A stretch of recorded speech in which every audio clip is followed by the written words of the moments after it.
Though the heroes banded together to stop the Dead Three and the Elder Brain, the scars from the villain's twisted plot run deep. Faerun stirs. As the world recovers, a new threat will arise that could plunge the world into chaos. Oh, I'm back again. Let us see what mischief I can get up to now. Here's your lesson for the day. One can't truly teach if they are not willing to learn. Death isn't something you need to be afraid of. It's simply a new path to walk. You wanna burn old Marcus? Well, mon frere, I was born a little for me. The fire keep me warm, baby. If you wanna burn me, you best try harder than that. This world will be mine.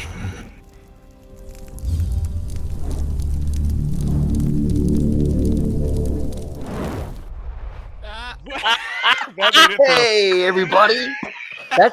Laura, that's staying in Just now. the word Laura, fuck I love made you it so through. much. That was great. That was Hi, amazing. everybody. I love D&D. I love streaming. I love, starting a spicy conversation and then immediately jumping. The hard It's cut the right best. there. Totally great. Mm-hmm. Hi, everybody. Welcome to Crit Hit Chronicles and Shadows over Baldur's Gate, our spiritual sequel to the award-winning video game Baldur's Gate 3. As you can see, we have our full group. We are live once again. I'm so happy I missed everybody. Which means I can finally say thank you to whoever anonymously donated another $10. So we are $55 of our way to our $100 goal. If we get that $100, this party gets a feat. And one of you wonderful followers gets a set of modern artifice dice. These are pretty. They're the cool little dragon eye dice, and they're like very deep blue, almost purpley. They're very creepy. I love them. Speaking of modern artifice, we are sponsored by them. So if you use Crit Hit Cron as a code at your checkout, you get 10% off of your order. Seriously, their dice are beautiful. Like huge fans. If you get their hollow metal dice, you get some wonderful ASMR sounds like this, and just saying it's the best. So go check them out. Also, if you are just joining this campaign, we have all of our episodes up on YouTube for you to check out. So go and do that so you can catch up on the story so far and the insane moments that we've had so far this campaign. We're only on episode 7. It's been like 2 days in game. I think Lauren did the calculation. So it's been great. Before we jump into tonight's dungeon crawl, let's go ahead and reintroduce our beloved cast. Lauren, take it away. Spoilers. Hi, I'm Lauren Urban. You can find me at my website, lauren-urban.com. Tonight, I'm playing Utazash, who is a Dragonborn ranger, and you can't see her right now because she rolled really well on her stealth. Would you get like a 39? Yes. I rolled really well, and I have Pass Without Trace up. So yeah, I stealthed into a different game. They didn't even notice me, and I came back. Yeah. But you showed up in Tales of the Valiant, and they're like, "What the fuck?" No, they didn't even notice me. I just snuck on in. Yeah, that's true. Oh, what's going on over here? That track. Hey, man. Hi, it me. I am Omega Jones, also known as Carid Bard. He, they pronouns. I am playing Professor Gideon Hollowell, who is a College of Ambition Bard with a little bit of smidgen of wizard in there. Wiz boy. He is a teacher, he is an icon, and he is fucking tired. Yeah. But you know what he is? More than anything, very grateful for anyone who sends the rest of what Cujo needs, so we all can get a feed. I mean, Thank you. Just saying. Also, real quick question for Omega: is Skinny Beat making an appearance tonight? Oh no. Or... Who? Skinny Pete. Okay. Skinny Beat, whatever you were about to go into. Do you know? certainly Okay. wasn't Pete. I have to ask now. Do you not know what I was actually about to say? No. Cujo. there's Cujo. Okay. Oh, cool. Cujo. Moving on. Yes. There's a reason. Hey, Laura. There's a very good reason why CB stopped when That's they fine. did, It's and cool. here's Yes. unto Hey, Laura. that. Laura, Yes. what's new, Hi. Laura? How are you? Hello. Hi. Good evening, folks. You can call me Laura or Tutu or Laura Tutu. My pronouns are she, they. And tonight I am playing our Hexblood Celestial Warlock, Winifred Fithiak, who is talking, spends her time talking to enchanted twig blights, apparently.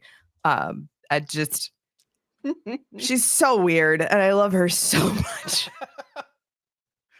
Just saying. Well, hello everyone. My name is PJ McGall. I am playing Marcus Hellhammer, the Tiefling Rune Fighter Tattoo Artist, and I am looking forward to making sure that the Twig Blight doesn't die. He'll not die. Not going to happen. He's going to die, but it won't be my fault, and that's what matters the most. Yes. We must Totally protect. Fine. Yeah, we protect, we attack. All right. Well, let me just go ahead and get the music here going. When last we left our intrepid adventurers, they had made preparations to leave the city, finally heading eastward towards Elturel. However, in order to get there, they have to pass through the Once Shadowcursed Lands, a spit of land that had been No, Ian, we're not. It's fine. This land, which was once under the control of Ketheric Thorm and a shadow curse that had corrupted the land around it, is now seemingly restored to its former glory and then some, as now we have some slight Feywild influences in both flora and fauna. As the party made their way through, they encountered a halfling woman who was worried, as it seemed that their partner, traveling companion, what have you, had been captured by a rogue Myconid from deep below the surface and had been dragged into a cave. As the party mobilized to go and find this halfling, they were approached by a small twig blight who just wanted to help, but was a little too scared to go in alone. Yet another small oddity that has occurred in these lands since the shadow curse has been removed. After agreeing that this twig blight's name was to be Soldier, thank you, Marcus, you all ventured forward into the cave. So, I would love to know a marching order. Well, I did say that the front is me and Soldier, so I think it only make sense that I leave me and Soldier be by my side. Okay. I think it probably depends on how wide the cave gets, because Udazash would want to try to scout ahead, but also respect that Marcus and Soldier are up front. So I think she's there with them when we can be that wide, and then when not, I think she'll then move to the very back of the group to be Okay. lookout from the back. Okay. I'm very much in the middle. Okay. And so is Winifred. Okay. We've got our casters in the center. Yeah. Must Way to protect. go. Absolutely. I do So think squishy. that squishy. Rasputin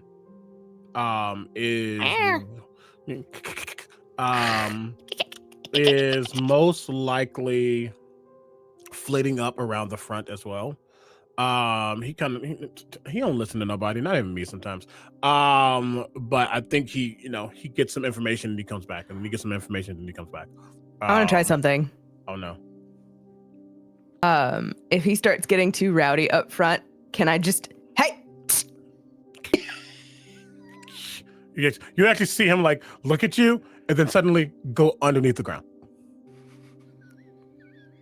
Fucking cat. I'm just And then staring at that, and I look pop at my. back up. I love this cat. Idiot, It's what so do you- funny. What do you feed a cat to walk on the ground like that? What do they eat though? There is not a diet for a fractal creation. They don't. Uh, That sounds like hell to me. are all of these fractal creations kind of ornery? No, that's just Rasputin. Okay. He was, in essence, my childhood pet. And his energy stayed with me, I guess. And he's always been that. And you see like the if anybody remembers Family Guy with the monkey in the closet, you just see Rasputin like pop back up and like climb up onto Gideon's shoulder and just like stare around, just like, and then kind of settles in. Winnie is not scared of him, not even a little bit. Can you make me an animal handling check, please? Wait a minute. This might actually work. I was gonna say, yeah, you have a high charisma. Okay. Wisdom. Wisdom's okay. That's a 16. Noted. You see Rasputin like look at you and like you see something twinkle in his eye just a little bit, but he didn't say anything. He just looks like. So, I'm going to go ahead and get the map started. Is Oh, the here map? we Is go. the map? Is the map? Here Is we the map? Is the map? Oh, what? Where am I putting this map? Can I get the map link again? I lost it. Oh, if you go into your character sheet at the top right-hand side where it says Oh. campaign, Shadows over Baldur's Gate, and then there's a little triangle, click on the triangle. All right. Please. Actually, disable- That's a giant skull. That's a giant skull. Yeah. That's Do we- I don't know if you'll see a giant skull, but I see a giant skull. I see that giant skull there. That look There you go. really cool. Oh. As Although, like- you all start venturing downward, it's a little cramped at first, but eventually does start to open up. And you're starting to see some of that underdark vegetation, that bioluminescent fungi, almost immediately underground. A lot of adventurers would report that after, a several day expedition, they might come across some bioluminescence, which is the sign of some sort of creatures nearby. But this is very new and very active. And yes, there is a giant skull that is embedded in the wall of this cavern. I hate. I don't like that. Can I tell what? I mean, it looks humanoid-ish, but I do see incisors and stuff. Can I tell what kind of skull this is? Or is this like someone had some fun with a statue? Go ahead and make me a nature check. I will say you probably have to get a little bit closer to inspect it more thoroughly if you would like. I would like, but I will. There'll be that moment where Udazash is like, "Oh, can I go check on the skull?" Can we? This is. I mean, the skull looks like something that we need to check on. One moment, please. Do you have the ability to hold for a little bit of time? I can try. For you, I will. Hopping yeah. between her feet. For you, I will try. Zash, it's just, I don't. All of this looks incredibly suspect, and I would really like to make sure that we're not going to get stabbed by something that flies out of the wall. Same. That's why I want to go check on things, but I will wait because I've been asked by Gideon very nicely. You see him already tracing lines in the air. And I think it's also fair that he was probably starting this regardless because it's one of his auras, just to make sure that, nothing is gonna jump out. Especially we're in a space that clearly is no longer Shadowcursed, but with some of the things that we're hearing and learning, that is just good to know. Especially Fae stuff is Fae. So I think I would have been casting detect magic as a ritual.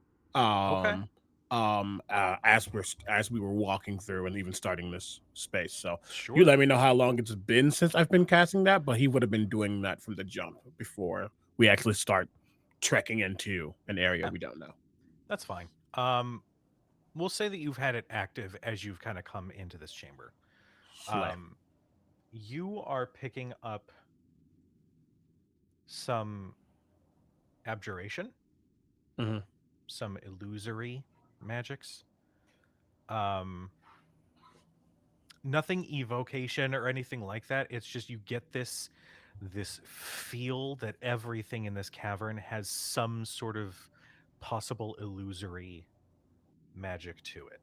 Nothing real strong, but you get that sense. Makes sense. And I think you see his eyes shifting through the colorations of the various types of magic. As you can see him like picking up on the abjuration, you see that bright blue for a moment. You see the purplish green coming through the illusory vibes of it, and just starting to understand. And then he settles on the skull, and he says, "If you would like to go forward now, I can assist."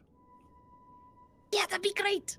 Real quick, DM, just so I know, is Pass Without Trace still up? Because it's I think it's an hour. It's an hour. Yes, it will still be up at this point. Okay, and okay, so yeah, I'll move on up, and then Udazash will do her best to look for traps and try to be not necessarily sneaky, but cautious. But we'll just walk right up to the skull. Okay. What, and remind me again for my sake, what color do you represent with Udazash? Blue. Blue. Kind of a shimmery blue with a little bit of that opalescent sheen to it, but blue. Okay, cool, great. Is it lighter or darker? Light. Oh, fine. You all would, just for a moment, as Uzash starts to do their preparation with the traps, you would see that aura glow just for a moment, and you'll see the gold and blue of Gideon kind of wrap around just for a second, and before that all dissipates. One of my abilities as a College of Ambition bard is to give the help action as a bonus action, and I don't have to be not as a bonus. Wait, let me go look at it again. I had it here. Yes, I can use the help action as a bonus action. And I don't need to be close. Yeah. Sounds good. So I'm just looking over and assisting, and I might as well give you guidance as well. So you will have that as well. I feel very prepared. All right. Go ahead and make me that nature check with advantage and with guidance. Because holy shit, there was so much bonuses in it. Let's go, baby. I mean, listen. This is what support. No, it's awesome. And because of that, I got a 21. Nice. With a 21, as you examine this thing, it is not stonework. This is the skull of a sky giant. Oh. Excuse me. Can I tell how far underground we are at this point? You're not terribly far. I didn't You're think so. only distances underground. I'm gonna say. I mean, I don't need an exact. We just entered this cave, so we're not talking like deep. Okay. No. This is still somewhat surface-ish level. And how old does it seem to be? With a 21, it's been here for at least a century. Interesting. You can see some of that vegetation has sort of like crawled up and like bonded with the bone as just some of those spores that glow with that beautiful pink purplish glow sort of radiate as you step in close. And do I recognize those plants? Or does Winifred recognize those plants? You recognize some of these. I'm just going to give it to you, A, because you got the 21, but also you're from the Feywild. But I'm never sure what I remember, so it's always good to ask the person in my head what I know.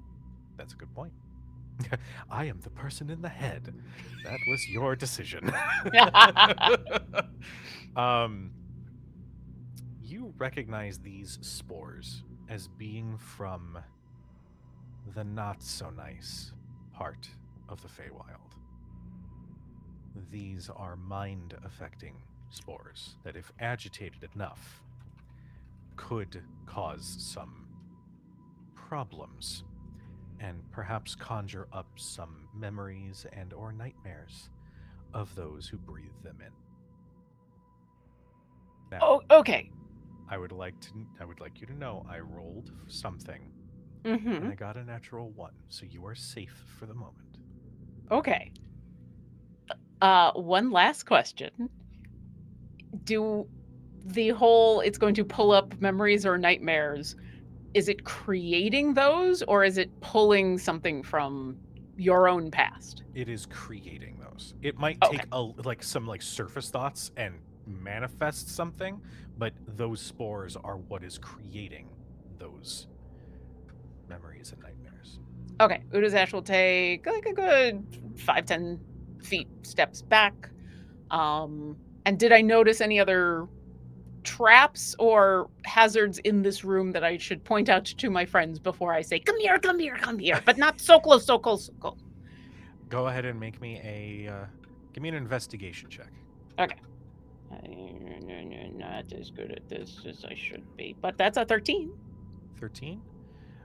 With a 13, you take a quick glance around, and you don't see anything, any other possible traps or anything immediately in your vicinity. Okay. Everything seems roughly hewn stone. None of this is, handcrafted by any means. It looks like a strange amalgamation of just weathering and some possible influence from the new Feywild inhabitants of the region. Okay.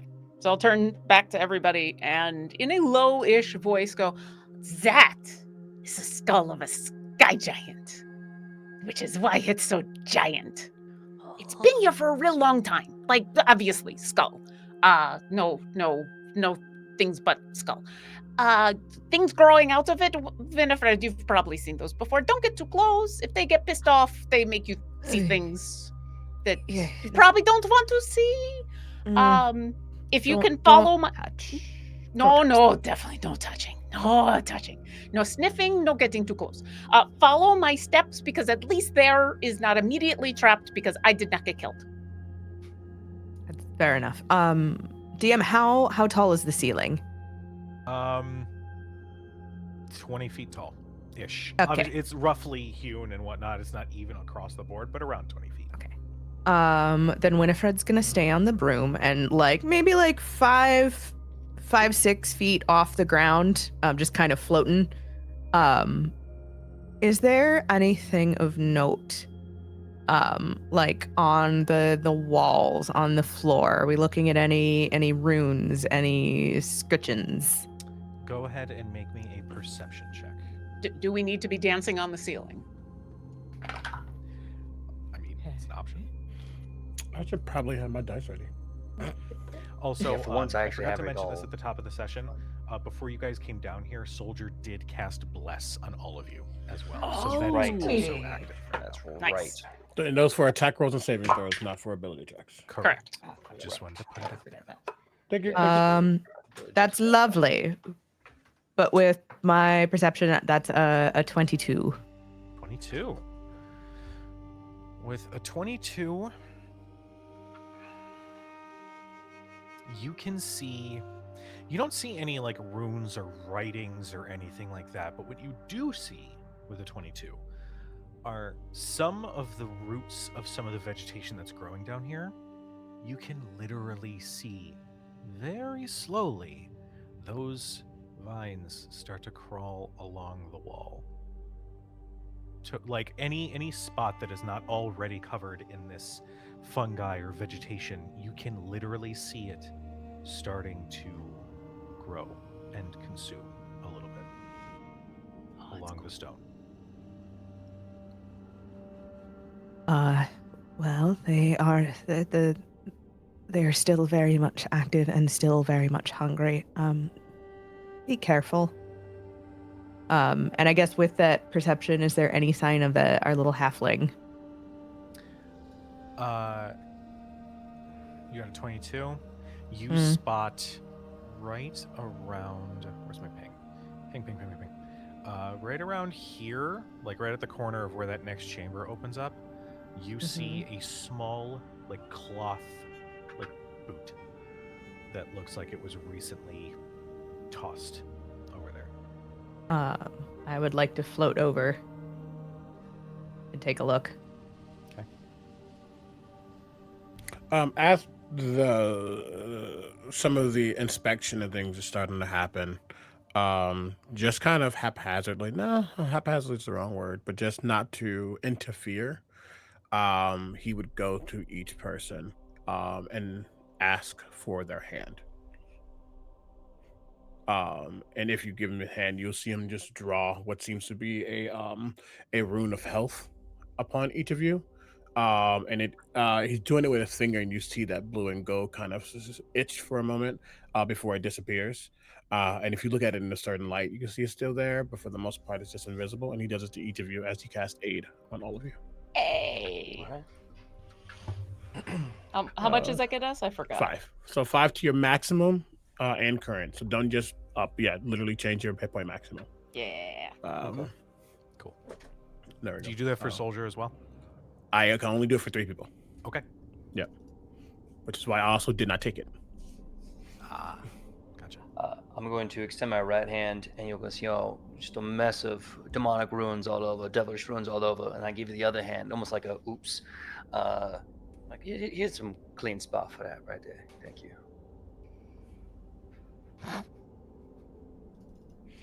I think he's. How quickly is the shift? Oh, I'm gonna say take about a second, like a 1 count. I extend it to you. I see my hand, and I quickly do that. Can I ascertain any of those runes, GM? Go ahead and make me a perception check. And if Marcus is intentionally trying to, are you intentionally trying to hide these runes? I'm gonna say yes. This is technically forbidden knowledge. If that is the case, go ahead and make me a sleight of hand check. Gideon, your DC for your perception check is the result of that sleight of hand check. All right. Also, thank you, Phoenix, for letting me know about my audio. I am working to fix that this moment. So, I have advantage on sleight of hand checks. Me, I got +4, so that's a total of 18. Great. You see as he begins to stare, you think he's looking at runes, but he's actually just looking at the lack of lotion, as I got a 7. So.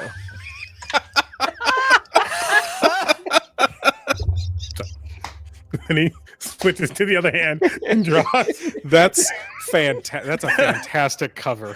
Failure. I'm marking that down. I'm an artist. Me, I can't have slimy, greasy hands, or else people get cut. I gotta keep them nice and dry and rough. I can't keep them soft, man. Exactly. You don't want to be tattooing on the slips. I'm just saying. What is this music? But no, I was like, we're about to die. But yeah, he will just finish all that, and then he'll basically doing any investigative works. He's not really a watcher. That's not his thing. But if something catches somebody's eye, he'll actually go and inspect it. AKA, do not ask me to do any perception checks. I'm not perceptive. Not naturally. I am passively. But yeah. So we're clear. Passively. I love Observant. Okay, my passive my God. perception is a 13. My passive athletics is an 18. If anyone wants to just gently wrestle me. Would you like a cookie? Yes, please. Yes. Cookies Listen, are tasty. As long as none of you are passive aggressive, that's all I care about. Hey. Either Don't way, fucking try to lie to me. That's all. Winnie, don't forget that you have the fortune's favor upon you. So it's just not wasted. That's all. Yeah. Just gonna stay with the group. Okay. And then as Winnie sort of floats over, I think the plan is if the height of the ceiling allows it, Winnie's not gonna get off the broom. She's gonna stay like a couple of feet off the ground. Okay. So she's just gonna kind of float over and like drop down a little bit towards the boots and just I'm pretty sure he went this way. Either he's leaving breadcrumbs or I don't want to think about the alternative. I'm gonna walk That's- over there. I was gonna say I'm gonna walk over to Winnie. I'm gonna pick up those boots. I'm gonna say we probably shouldn't leave these around because if he ain't got them, his running away is gonna be a lot harder to him. Before he grabs the boot, does it seem that the boot was left in the way that it slipped out and then his foot slipped out, or was it left there? Is there any indentation where that boot is, or was it just just sitting there? It looks like it was tossed aside. It looks like it was possibly, well, make me an investigation check. I'll tell you Okay. Can I guidance myself? that. Sure. I'll allow it, because you're like actively looking at this thing. That's fine. Can Rasputin help me? Sure. Slay. Yep, you see him just get down and just start sniffing, even though he doesn't really have a nose. But yeah. Cool. That's going to natural 20. Hey! For a total of, because why not? Okay. For a total of 29. You gotta, I think the second compilation, in addition to PJ's foot and mouth moments and how hilarious those are going to be your thinking sounds, because they are delightful. I must enter this into the Chronicle. Somebody eat up time for like 2 seconds. I'm gonna walk up to Marcus after all this is taken care of and go. Take it after, yeah. Yeah. After the check, after you heard, Marcus, do you want to still be up front with soldier? You want me to go be sneaky? At the end of that, I'm gonna like kind of look around the corner of me, kind of get an idea of our surroundings. How far forward, GM, can I look ahead? From your position, let's see. And I am slapping the Eye of Dark Vision button. Okay. I'm gonna say like right about there. That bioluminescence really also helps for you to be able to see further in. That tunnel continues to wind into what looks like a larger chamber. Okay. I look over to you, Udi. Udi, I think you make an amazing scout. There's just one small thing yet. You go out there all by yourself, Shay. You don't know what out there. You may not come back. However, this tunnel, really little until it get really wide. So I think it might be best if you stay in the middle for now. And then when we get into a bigger place, go wildcat and grow. Okay. I'm not going to be in middle. I'll be at the back, if anything. But you let me know when you want me to go, and I will be sneaky. Middle, back, wherever you want to be. You go do that, and then me and Soldier will take the lead. Anyone else good on this plan? Any other questions before we get going, us? Gideon, with your natural 20, you deduce that Heinrich had left this boot behind intentionally. And as you observe, you notice something funny about that boot. It's got some arcane runes on the sole of the boot. This is a magical boot of some kind. Yeah, okay. As they're holding, when they would have, grabbed it and held it. Who has it right now? Because I think Marcus grabbed it. Does Udazesh have it, or does Marcus have it? No, I didn't take it. Great. Got it. I think his mind would just focus on the fact that he did it on purpose before it clicks. Wait. And Marcus, you'll feel that boot get tugged a little bit as you're talking to Udazesh, as you'll see the mage hand attempting to grab it. I'm just looking at the boot after I feel the tug a little bit, and I look back and I say, "Do you want to borrow this shit? You can just ask." But sorry, I need to see something really quickly. Of course, take all the time. And he will take the boot and Rasputin, do not be an asshole and help them in the front. And I'm going to take the next 10 minutes to identify this. But Okay. so I'll be focusing what Rasputin is doing. Okay. Being my eyes. This is going to be totally fine with zero problems. Hey, we talked about this. Meow. Come here. Actually, you know what? Winnie's gonna like drop down a little bit and like offer him space on the front of the broom. Oh, bewitch Ooh. this up, yes. Cold. Tell them how I am defying Shut up. Hold space. Holding space for defying gravity. You see him look at the broom, look back at you, look at the broom, and like start pawing at it, and then shake his head, and then kind of scoot back. He didn't roll well. He didn't roll well. No. I wanted to honor him, but like, take it. But he, yes. All right, go on then. All right. Let's go ahead and move your tokens as you will. Okay. I'm just gonna make my way downtown. Moving fast. Walking fast. Now don't go too far without us now. Okay. All right, I'll stay here. Soldier, how long does, what was it, tongues that did the communication? How long does that last for? Let me double check. It's an hour. So if I need to if I will drop my last spell slot in order to. He's you've got more than enough time. He marches up. Well, sort of skittishly accompanies Marcus. How often you underground scary monsters? I mean, I spent a lot of my time as a child, me, underground. I mean, but that is if you call hell underground. Hell, Yeah. fire. Fire, oceans of blood, giant monsters. Always the worst place you could be, Shay. I wouldn't recommend it. His teeny little twig blight form starts to tremble, and you can hear the leaves rustling a little bit.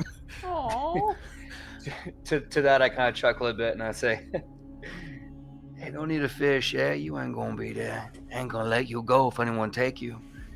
You. Ain't nothing can stop that, change that. And we here. Ain't nothing else can stop or change that. Okay. There's an uneasiness, but he steels himself. I'm going to reveal some of this next chamber here. oh God. I will say Udazash is following, but does linger at the exit an extra second or two, looking at those interesting Feywild plants. Okay. Just an extra second or two, You know, like marking them for maybe later. Kujo, can I do something a little weird with the Sure. rune carver mechanics? Okay. So seeing that he's a little scared, I look at him and I say, now you never gotta go to hell, but you can make hell come to you if you want to feel a little stronger. You okay with that? Stronger? Oh yeah, not that you need it, you, but if you want it. I may not have magic like Gideon, I may not have power like Winnie. Hell, I may not even be as crazy as Udi, but I got some tricks up my sleeve. Whoa. Tricks. Power? What power? So he's smaller than me, right? He's like, Oh, yeah. all right. So I'm gonna bend down, right? And I take out a golden pen and I say, give me a handshake, anyone you want. One of his twig arms extends out and just sort of shakily reaches. Okay. So I grab the hand and I say, now I say you turn into a wolf. You think you can turn into a wolf or a bear anytime you want? Okay, let's see how this works then, because I'm excited for you. I'm excited, soldier. So I take his hand and I make a large circle to start.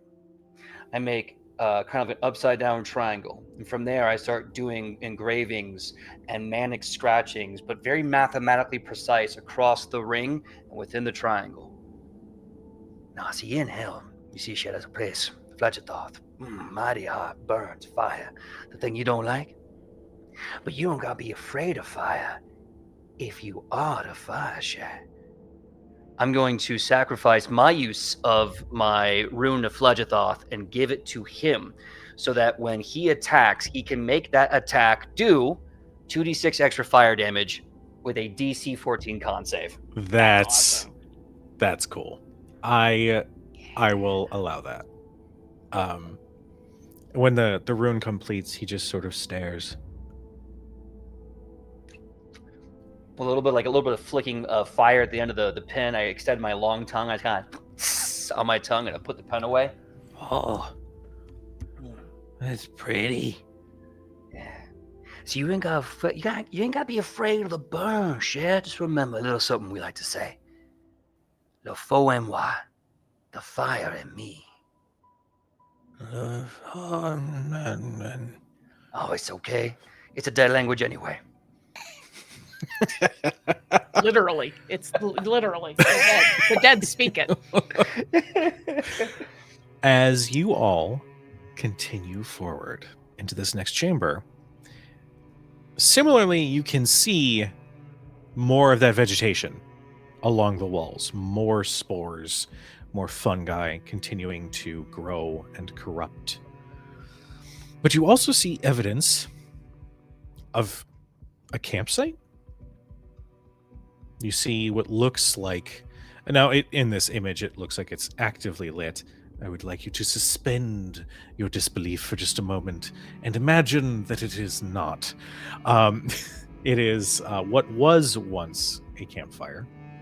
You see some crates of old, rotted food that some of that vegetation has started to crawl into. But more and more of that vegetation and that fungi is along these walls around you. Marcus, because you stepped a little close, I'm gonna need you to do me a favor. Yes. I'm gonna need you to make me a Constitution saving throw. Okay.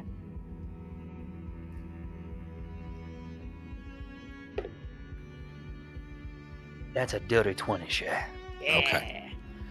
Some of those spores, like immediately on the wall to your left, you just see this little of these sort of purple pinkish spores just sort of evacuate into the air, and for a moment you kind of you quickly bat them out of your face, but for a moment you feel your mind hold on to that image of Zariel for a little bit longer before you steel yourself once again. The minute I start to cough, my hands shoot up. No one else moved. And then I just have to.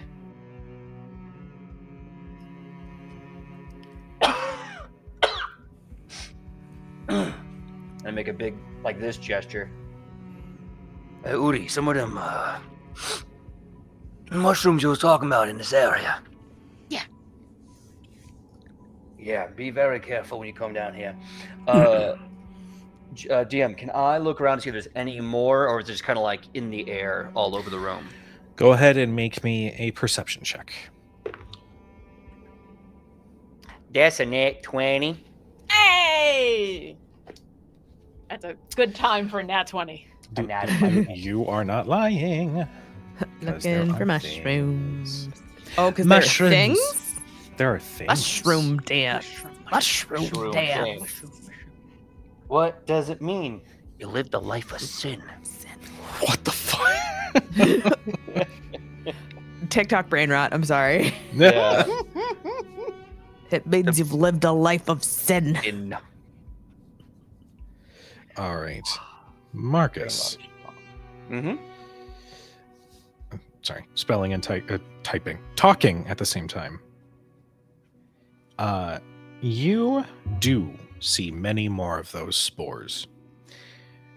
And they seem to gather at 3 different spots that you can see right from your vantage point. There is some immediately to your left. Those are the ones that had shot out at you. There's ones directly across the way up against this wall. And there's some just around the corner over here.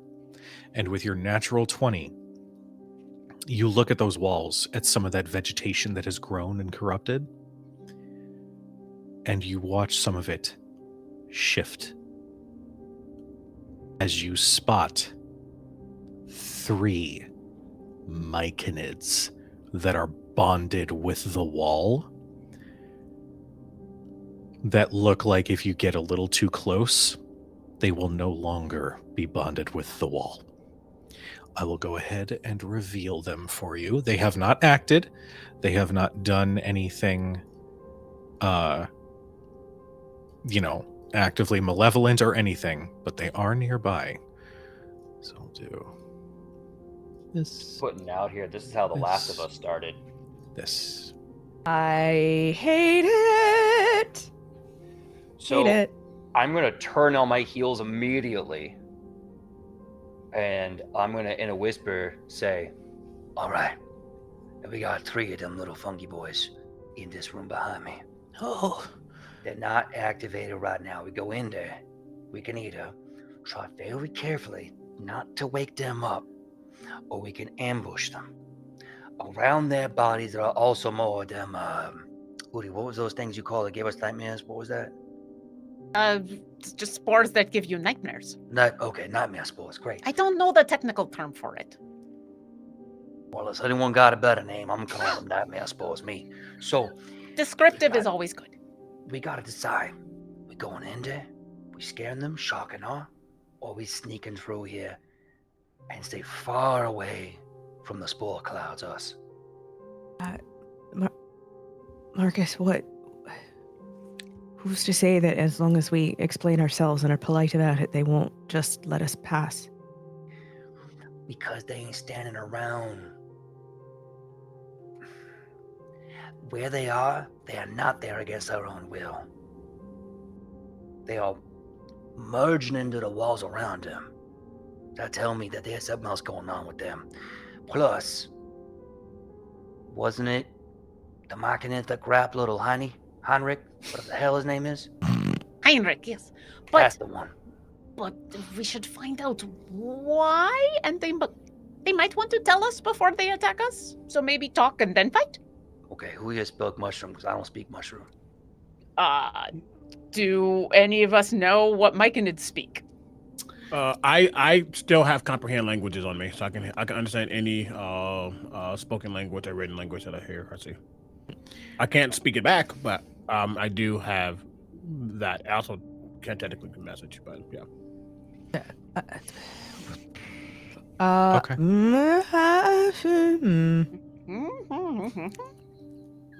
Sorry, You're lots of thinking thoughts. noises. Yeah, you're thinking Lots of noises thoughts also at the same amazing. time. Good thoughts, yeah. Okay. Also, Gideon was casting Identify, yeah? Yes. I think personally, and it's not been 10 minutes, and if I hear that Marcus has reacted, that has stopped. And I will put that away. Okay. It's a back of holding. Whoever has it, I'll give it to them. It's me. Cool, great. I'm gonna hold on to that for later. For sure. Firstly, yes, do not make a rash movement. There's a chance that we can converse in some way, shape, or form. We should not consider every single individual to be a problem, but if the problem arises, we will handle it. I do agree that, at least for conscience sake, speaking before acting means we've done all we could to prevent. Right. Really fast, DM, how tall is the ceiling in this room? It's grown to about 35 feet. Cool. Marcus kind of looks around as you're saying that, and he nods and goes, I wholeheartedly agree, me. By all means, Professor, please take the lead. And I just kind of like start chanting in Abyssal behind, just kind of to myself. Real quick, when Marcus took that look around the room looking for spore places, are there any on the ceiling? There's some sort of latent bioluminescence, but there's nothing as eye-catching as the ones that you're seeing in these walls at your level. Okay. So if someone were to say climb the walls up onto the ceiling, they'd probably be okay. I mean, yeah. If you look at the spores that just shot out at Marcus and compare them to the ones on the ceiling, they don't look similar at all. Okay. Well, do we know what they speak? I can try Sylvan again, but not everybody speaks that. I was going to say, I was just going to float in, be generally polite, and hope that Sylvan will do the trick. We should go together just in case. All right. As he stands next to you, the other two of you will just see a sudden, again, that aura of both of them just suddenly like pass through each other, and return back as I give you a bardic inspiration die. Thanks, babe. As Winifred heads on in, Udazesh would like, because ranger ridiculousness, I have a climb speed of 35. Of course you do. I have a swim and a climb and a walk of 35. Of course you do. Yeah. All right. Because ranger. So I would like to scamper up the wall.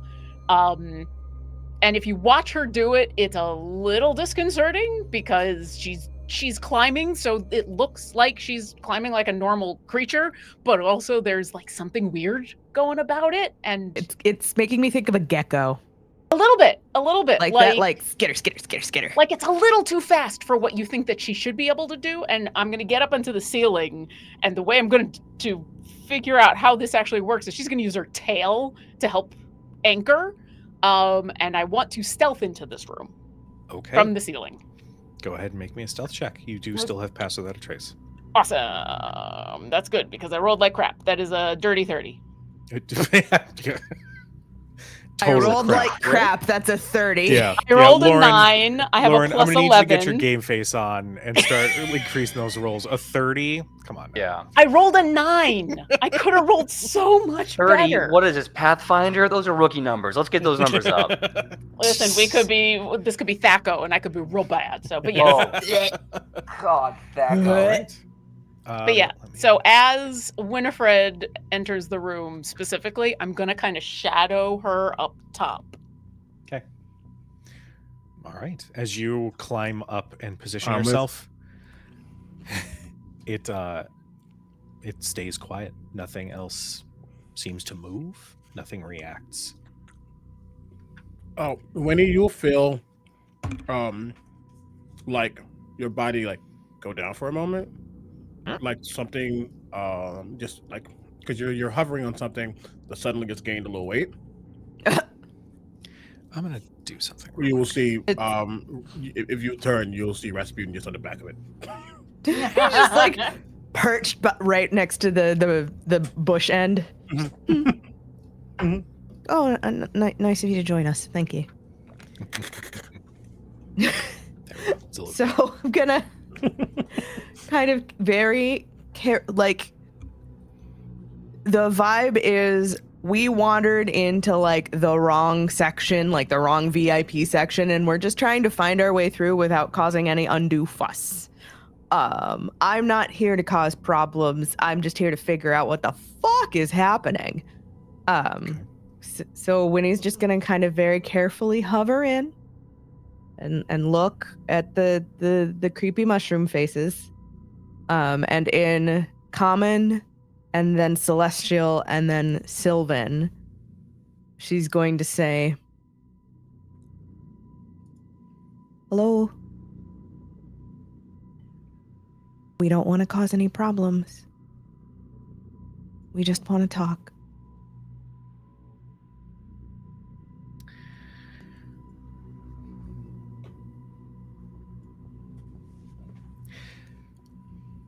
The air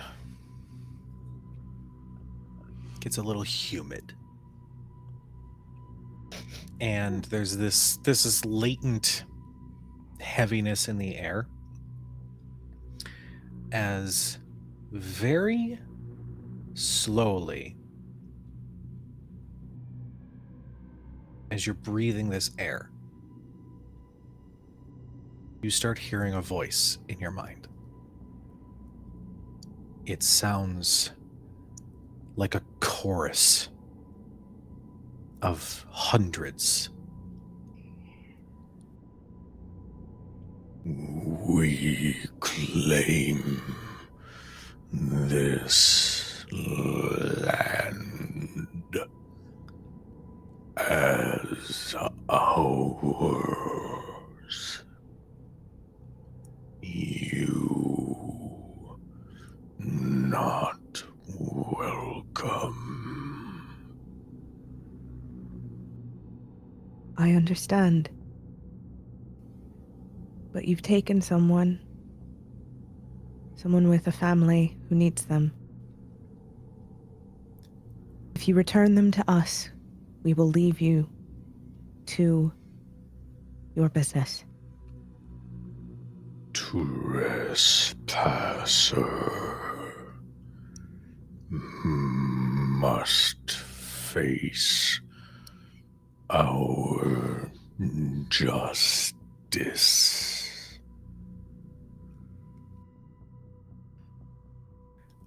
Winnie, go ahead and make me a persuasion roll. Do we all hear this in our heads? Yes. Okay. Okay.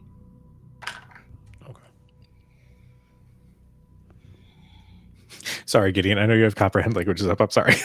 Don't be mad at me. Oh no, I'm not mad at. I'm just trying to see what I know and what I'm getting from this. So we're Got good. Okay. The dirty 20.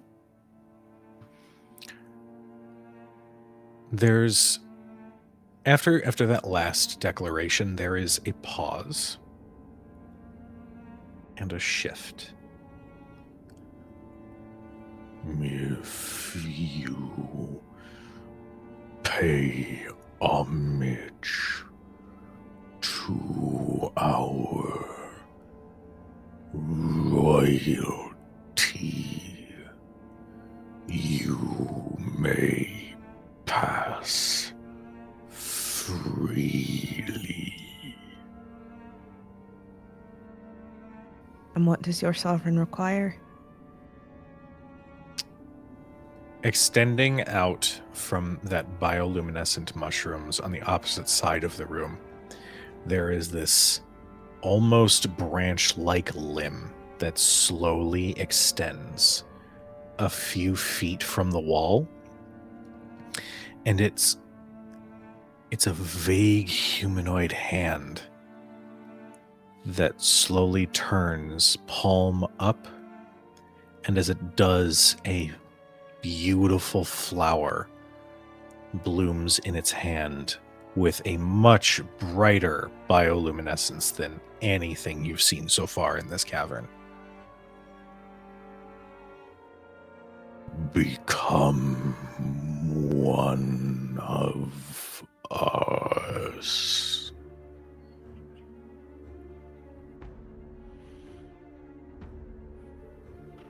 Is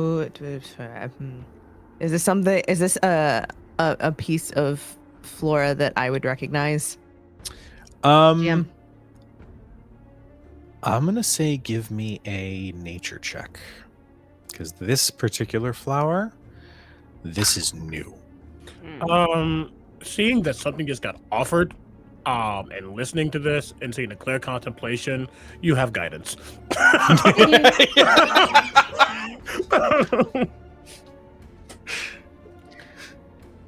I don't have the spell guidance, but I have common guidance. When don't say yes, say no when strange mushrooms hand you flowers. Would you let me talk to the mushrooms, please? That Thank was you. out of care. That was PJ saying no. Marcus is very quiet. I'm fine. That's a 21. Nice. You've seen flowers in the Feywild.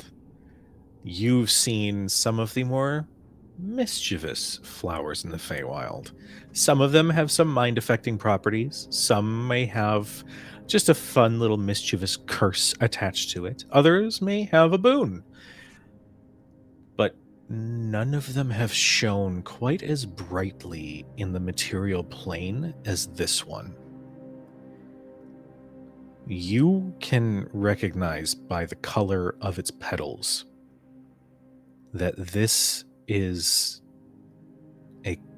a dominating item.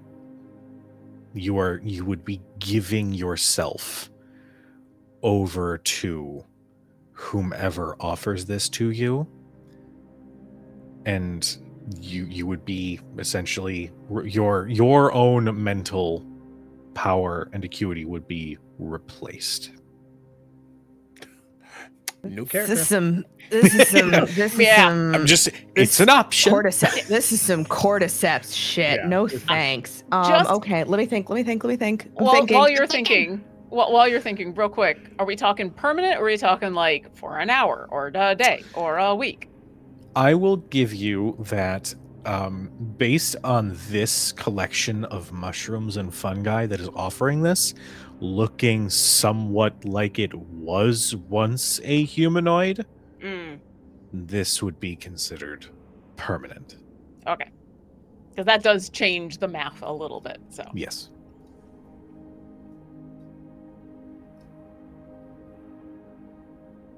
I can offer you respect.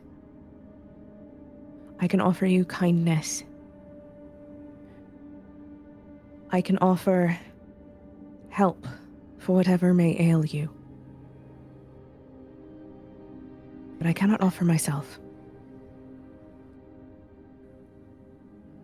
You offer respect when we deserve it.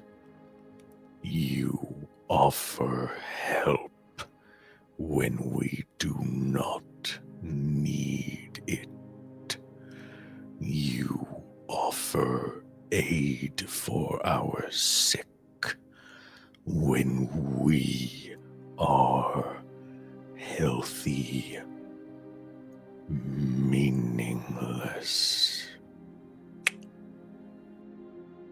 And just so we understand, do we all hear this, or is it just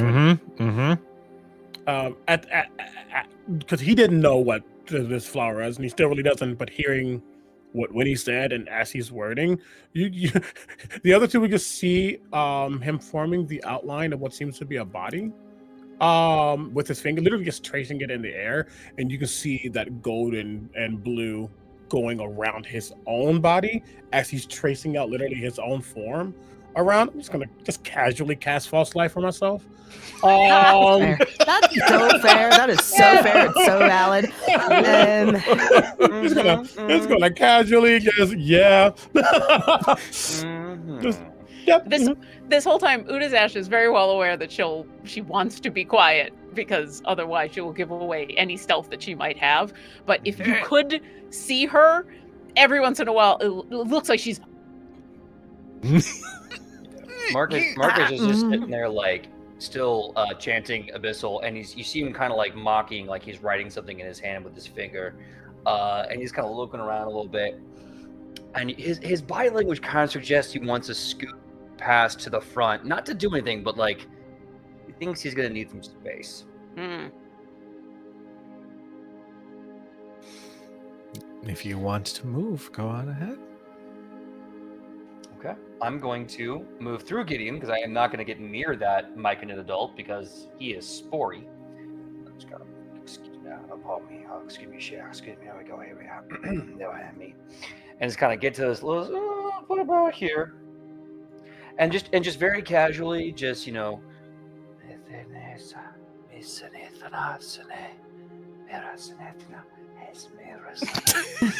South. Hey. Yeah. So, How you doing? Don't mind me. Don't mind me. Don't mind me. Excuse me. Pardon me. Oh, excuse Pardon, me. I'm pardon. so rude. Yeah. Pardon, shit. Ah, so sorry. I don't understand it. One of these days, we're gonna have a guest, and they're gonna actually speak French, and it's gonna be extremely embarrassing for me. it's going to be great. I don't know what you're talking about.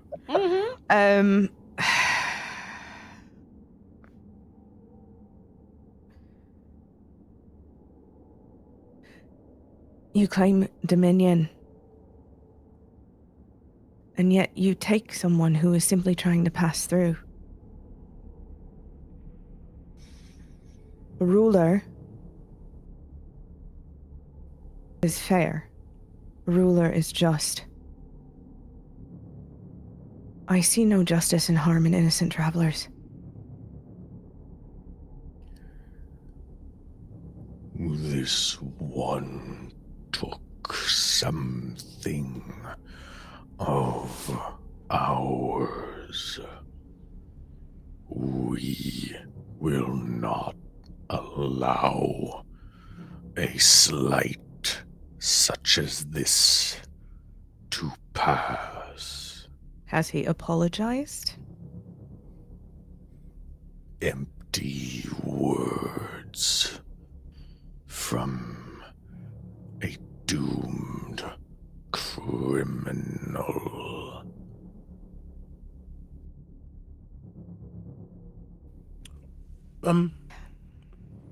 Was he aware that what he took was not his? Or are you assuming that he did this with intent?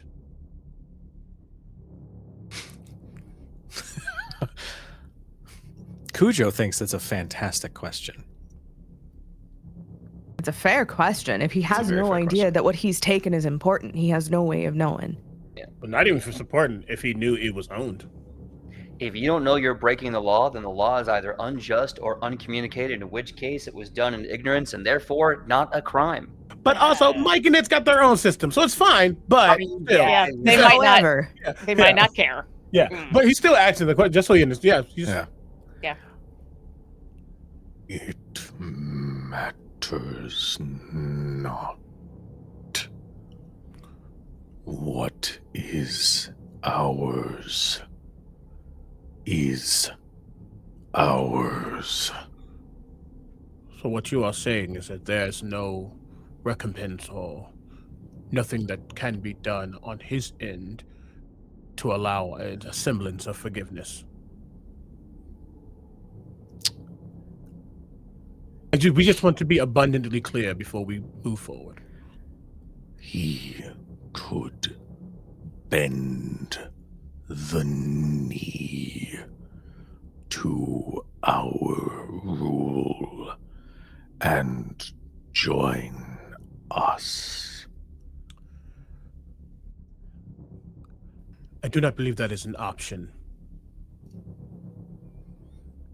Then he will die.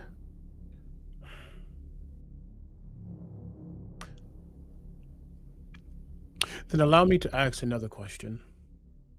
Are you a fan of fire? Udazesh pulls out her bow. As you ask that, you watch as the spores and the mushrooms instinctively show a sheen of moisture. It just sort of exudes out of their form. Fire means nothing. Good. I didn't think it would. Just merely needed to know before we continued.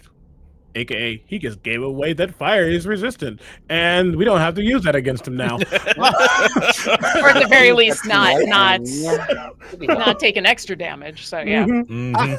Listen, sometimes to get information out of kids, you got to let them tell on themselves. correct. You know what? I respect that. Correct.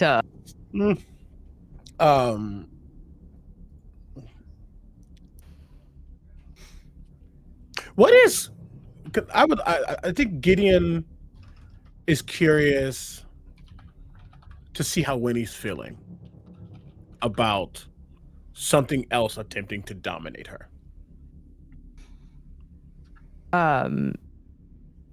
Well, when she realizes what the flower is, you can see her actually recoil a little.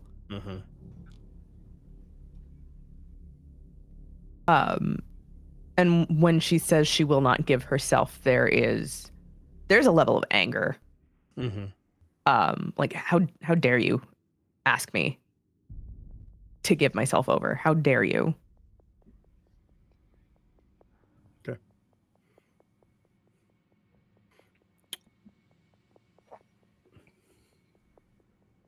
I think in those moments, silently, Marcus and Udazash would have a message. Basically saying, get prepared because action is most likely going to get taken. You'll hear back because she knows she can do this No. without breaking stealth. Always. Though I wonder what he took. I am curious as well. In Marcus's head, you can hear him reciting just a bunch of abyssal, almost like scripture again and again and again, and you can almost feel a kind of grin and wink inside of his own mind as he's just sitting there going like,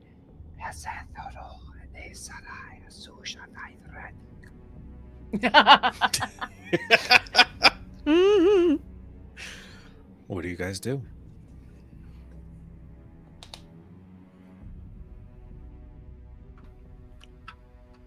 I've pulled out the bow and I'm just gonna nah, actually I'll stay there. I'll stay there. Nope, I'll stay there.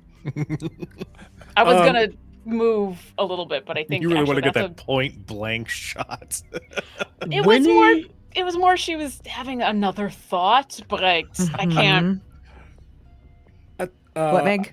I just want to check something really quickly. I'm pretty sure I am correct. I'm almost positive I am. I just want to make sure. Give me 5 seconds. 4, 3, 2, 1. Yes, I am correct. I might be. Yes, I'm correct. I think. Either way, you would see Maybe. Gideon. He's like tapping his arm, but some of the movement and what he's almost like forming on his arm would be very reminiscent of a spell I'm pretty sure you might have access to, maybe as a warlock. You can tell that he's writing in an action, if any. In GM, I'm writing a spell if any aggressive action is taken from this individual or anything around. It will be an area of effect that's just going to pop off. Okay. Looks very baneful. You don't say. Very demure. Very mindful. Jesus fucking Christ. Do you see why I bane the enemies in the room? Very demure. Very mindful. My God, I swear to God. You see how I talk to them before I attack them? Very demure. I talk to them before I attack them. Listen, Winnie does not swing first. No, I'm 100% for that. But I ask again. We only want to take a man back to his family. Whatever recompense that I can offer, I will. I cannot give you myself. I will not give that to anyone. Ever again.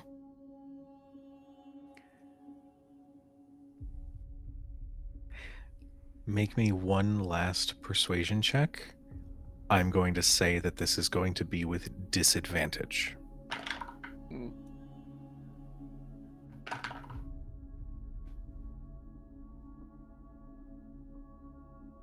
Hey, I tried. That's a 9.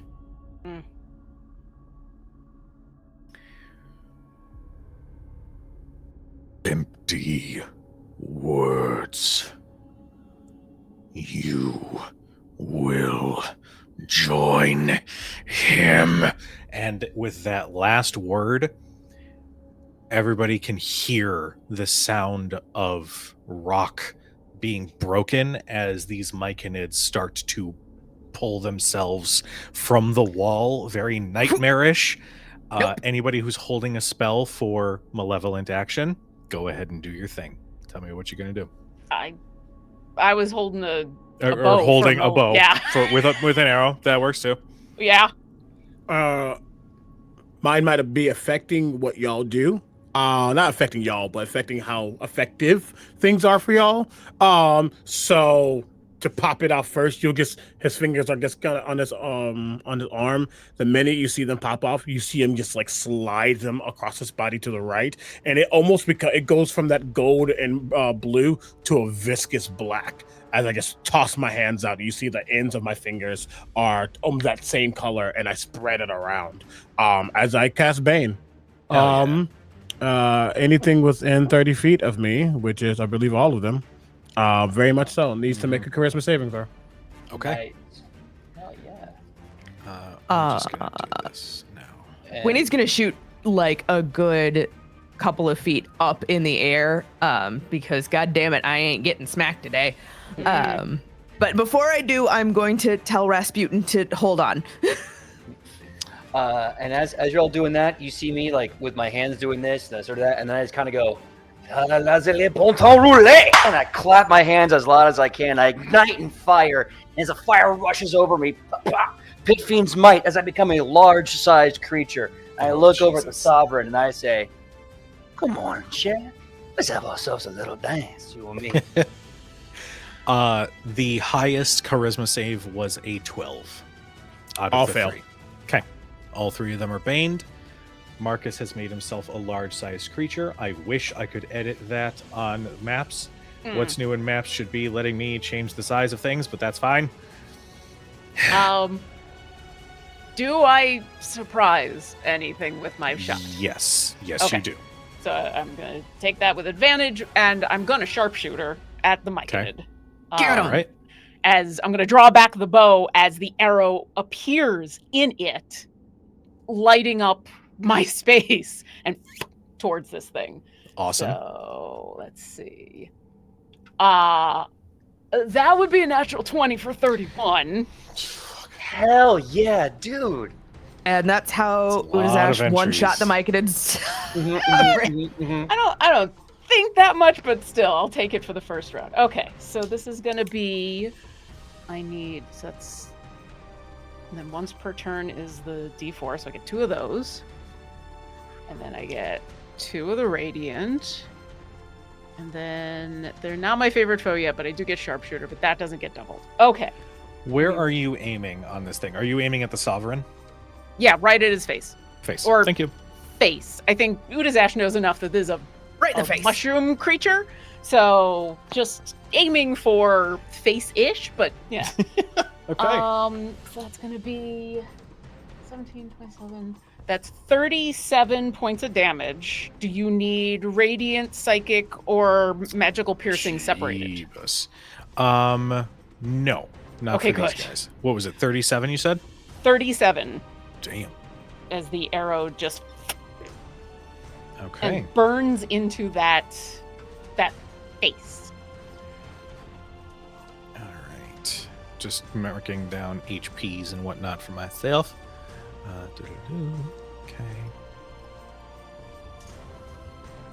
Okay.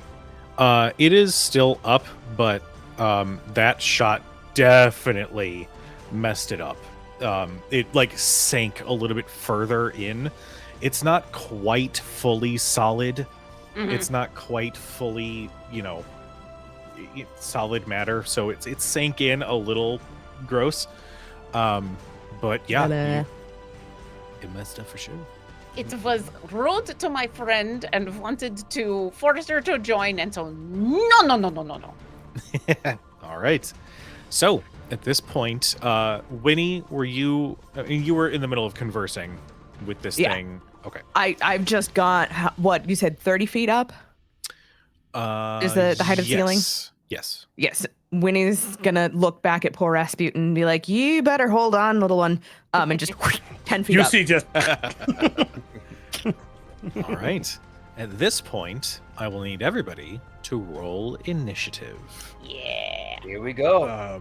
So just so, and I shifted it because I want to listen. As I've homebrewed this subclass, I also know when things feel too OP, so I'm shifting some things. It's still gonna be people within a certain amount of feet from me, which is everybody in this moment. But you all will get a bonus equal to half of my charisma. So right now, rounded up. So right now that is 2. So you'll get a +2 to your initiative roll. Awesome. Solid. Cool. All right, Gideon, what'd you get? Then I didn't roll. I forgot to roll. Yeah. Ooh, great. 22. 22. Okay, Marcus. 11. 11. I got a roll for soldier. Plus Hell 4. Does that initiative bonus pass to soldier as well? Let me check one. Do you end up to 3 creatures of your choice? So no. Okay, Unfortunately. that's fine.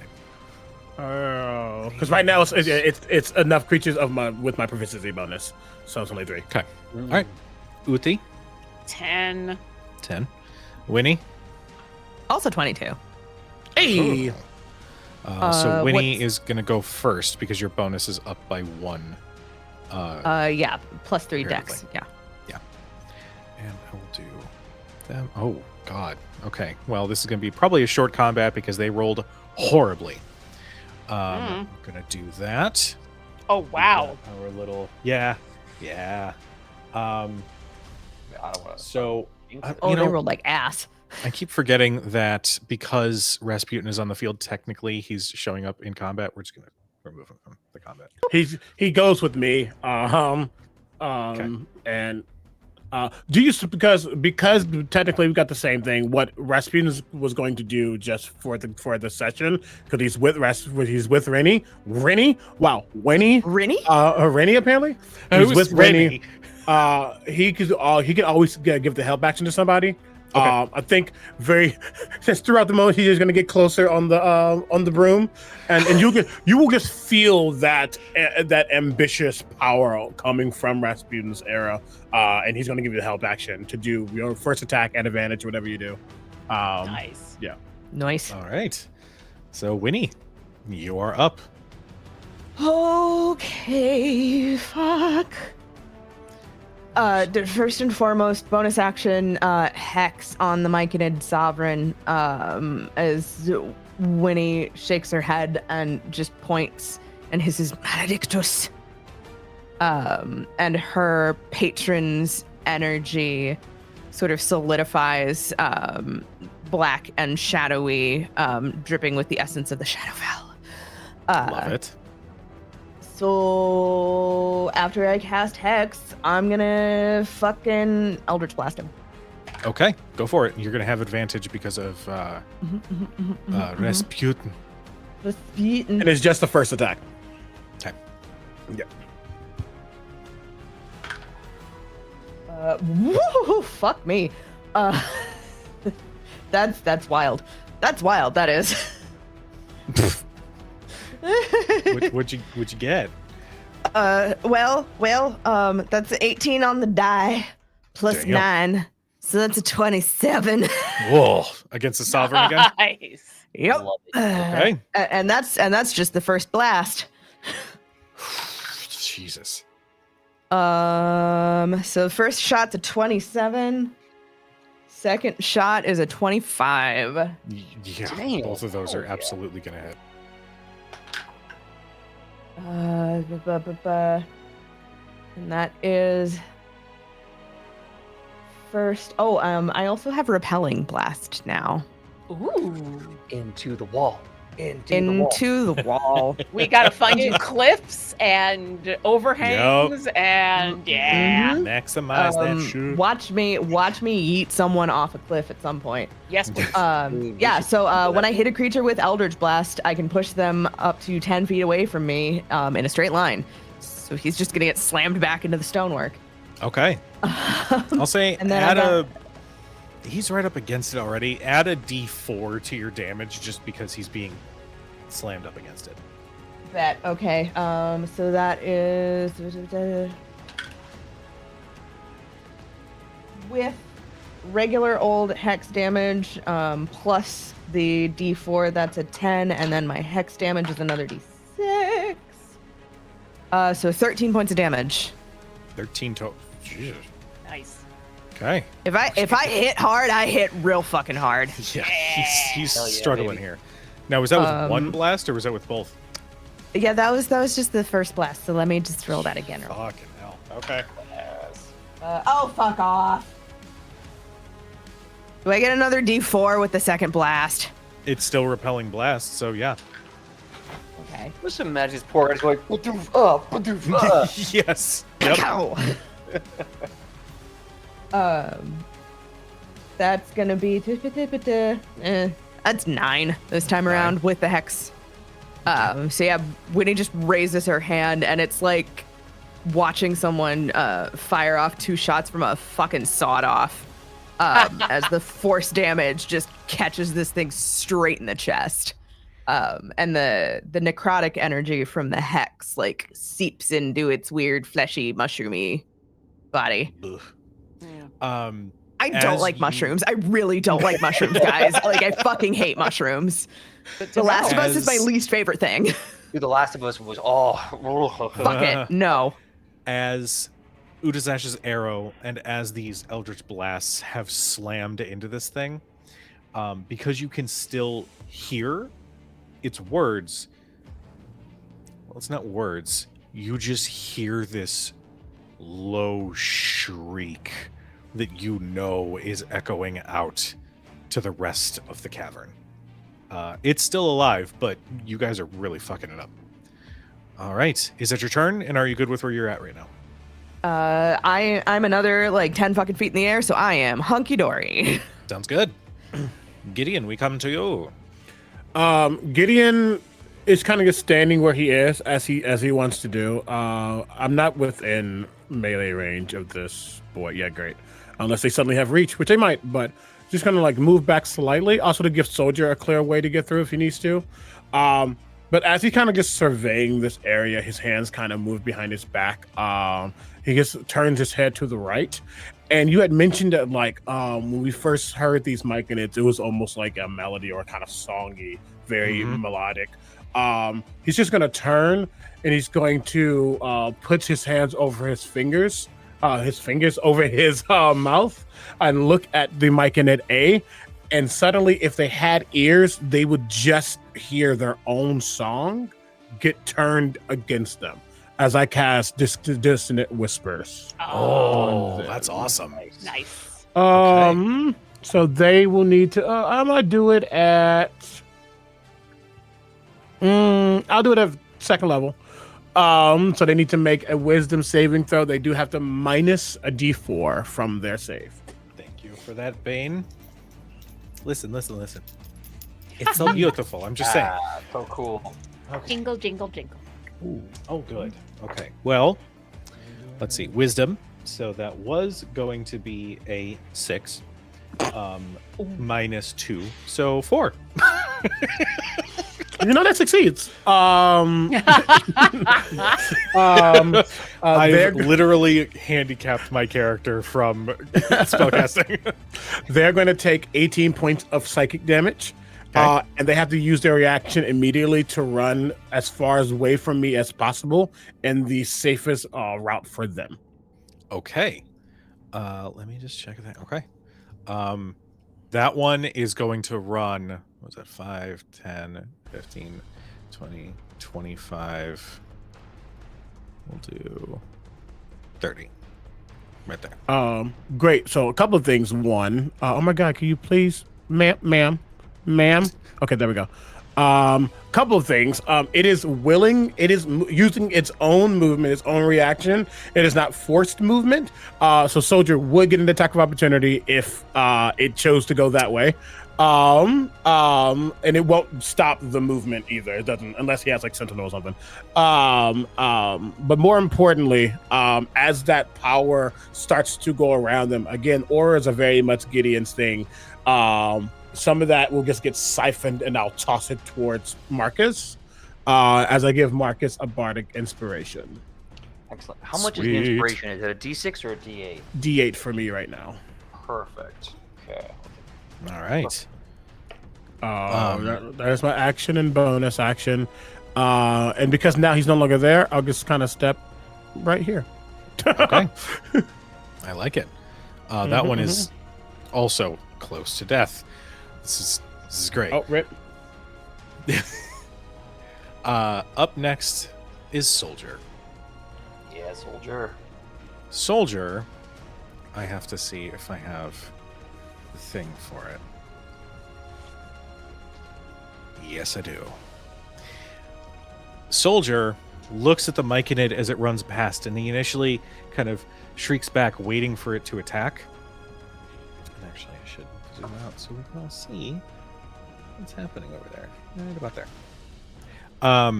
And you watch as Soldier's form.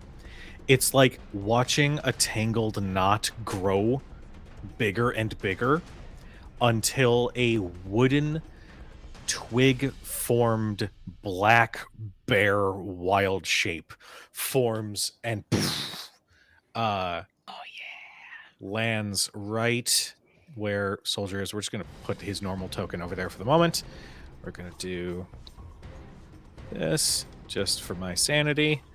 And he is going to bound up to that Myconid.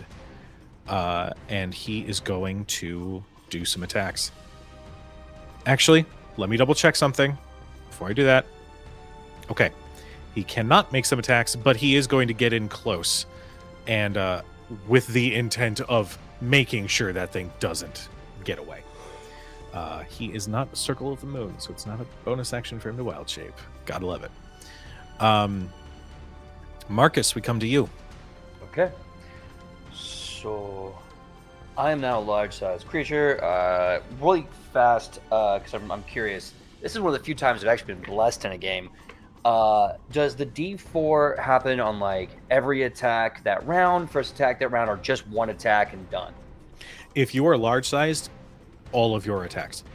Like, as long as you are large-sized, you get that bonus to your damage, I believe. Is that correct? Okay. Am I wrong on that? I think The spell Bless, correct. Oh, yeah. you get it on everything. Yeah, as long as Soldier's concentrating, you'll have bless on you. Yeah. Yeah. Okay. Cool. All right, awesome. So in that case, I'm gonna haymaker this guy.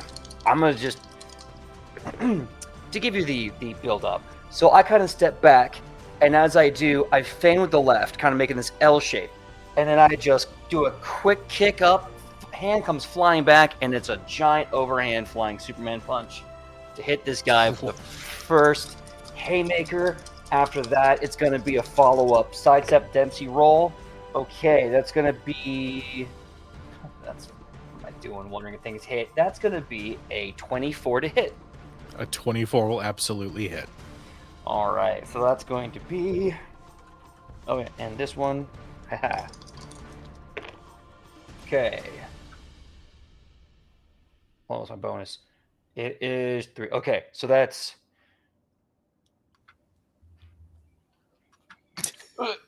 my math face is not good. Shit, I had it and I lost it again. Okay, hold on. Okay, there we go. 25 damage. Jeez, that took forever. 25 points of damage. So first one, bang, and then I'm going to kind of from that big hit, kind of duck under and around and make another huge, like kind of sidestepping, huge left haymaker, and we're gonna haymaker again. Before you haymaker again, I Yes. just want to let you know that first strike embeds itself into this sovereign's form, and the bioluminescence fades as it stops moving. You guys really fucked this thing up. So you do still have your movement and your second attack. Okay, so from there, I'm gonna, like, with a wet wish, remove my hand from its caved-in head, and then I'm going to turn pivot, look at Myconid Adult B, and I am going to, excuse me everyone, pardon me, and I'm going to right there, and I think with that just running knee, just bam, right to the guy's head as we do another haymaker. Jesus. Okay. Gonna scoot right past you there. Critical 20. I swear you guys are rolling like mad tonight. It's Wait. either super hot or super not, at least for me. True. Now, if I remember correctly, the way we do crits is we take what the normal damage would be, and then we roll additive to that, correct? You do your max base damage. So if you roll 2d6 plus your modifier, that's 12 plus your modifier, and then you roll 2d6 on top of it. That is just an example. I don't know what your damage is, but that is the formula. This would be 2d8 because it's doubled, because it's a crit, and an extra d6 because I'm big. So that would be big. 16 plus 6 is 22, and then I roll the 2d8 and the d6 again. Okay. Yes, go ahead. Oh, because if I'm doing this wrong, correct me, because I'm going to keep doing it wrong. No, you were good, you're good. Okay, then here goes something. All right, oh no. Here goes something. Oh, okay, so that's going to be another 17 plus another 15. So that's going to be, what I say, 22 plus 17 and 39. 39. Thank you so much. That is 61 damage on this flying knee. Okay. Tell me how you one-shot this Myconid adult. So after I remove my fist with that wet, spongy squish, I adjust my body, and I'm going to beeline for Myconid adult B. And once I get past Rasputin, it's like a quick stutter step, get my full momentum, and I'm going to like lurch with that knee and have so much momentum that once I make impact, I actually get a little bit of vertical leap. Just kind of pop, and as I do, I readjust my boot. So as I come down, I land in a squish. Did you just give a bicycle knee and then a stomp like Seth Rollins in WWE? Hey, now, yes, I wasn't going for the Seth Rollins. I'm doing it now, baby. Yeah. I'm a pro wrestler. What do you want from me? Yeah. Okay. That squishy sound you made earlier when you finished off the Sovereign, you just hear matter sort of shatter off of this thing as it crumbles from your strikes. It is not getting back up. Anything else on your turn? Let's see. Movement, 2 attacks. Already big. I'm going to save my reaction in case anyone dares to touch my friends. But I will kind of like wipe my shoe off on the ground. Like, stepped in something me. And then I'm going to end my turn there. Okay. Up next, we have Utazash. I'm hanging from the ceiling by my legs and tail and watching the carnage that I'm going to look down the hall at the last Myconid that Soldier is attacking, and I'm going to get some help. Does a 19 hit? It absolutely does. Okay. It's going to take 10, 22 points of damage of all the different damages. How do you kill this thing? Oh, okay. Yeah, I think there's that moment in where she's following Marcus, and then Marcus, oh, got that one. Oh, got that one. Soldier's got that. No, there's not another. And then she just shoots. Like, there's not too much thought to it. It's just, oh, this is the last one I need to help Soldier. So once again, through the face from the ceiling. Okay, sounds good.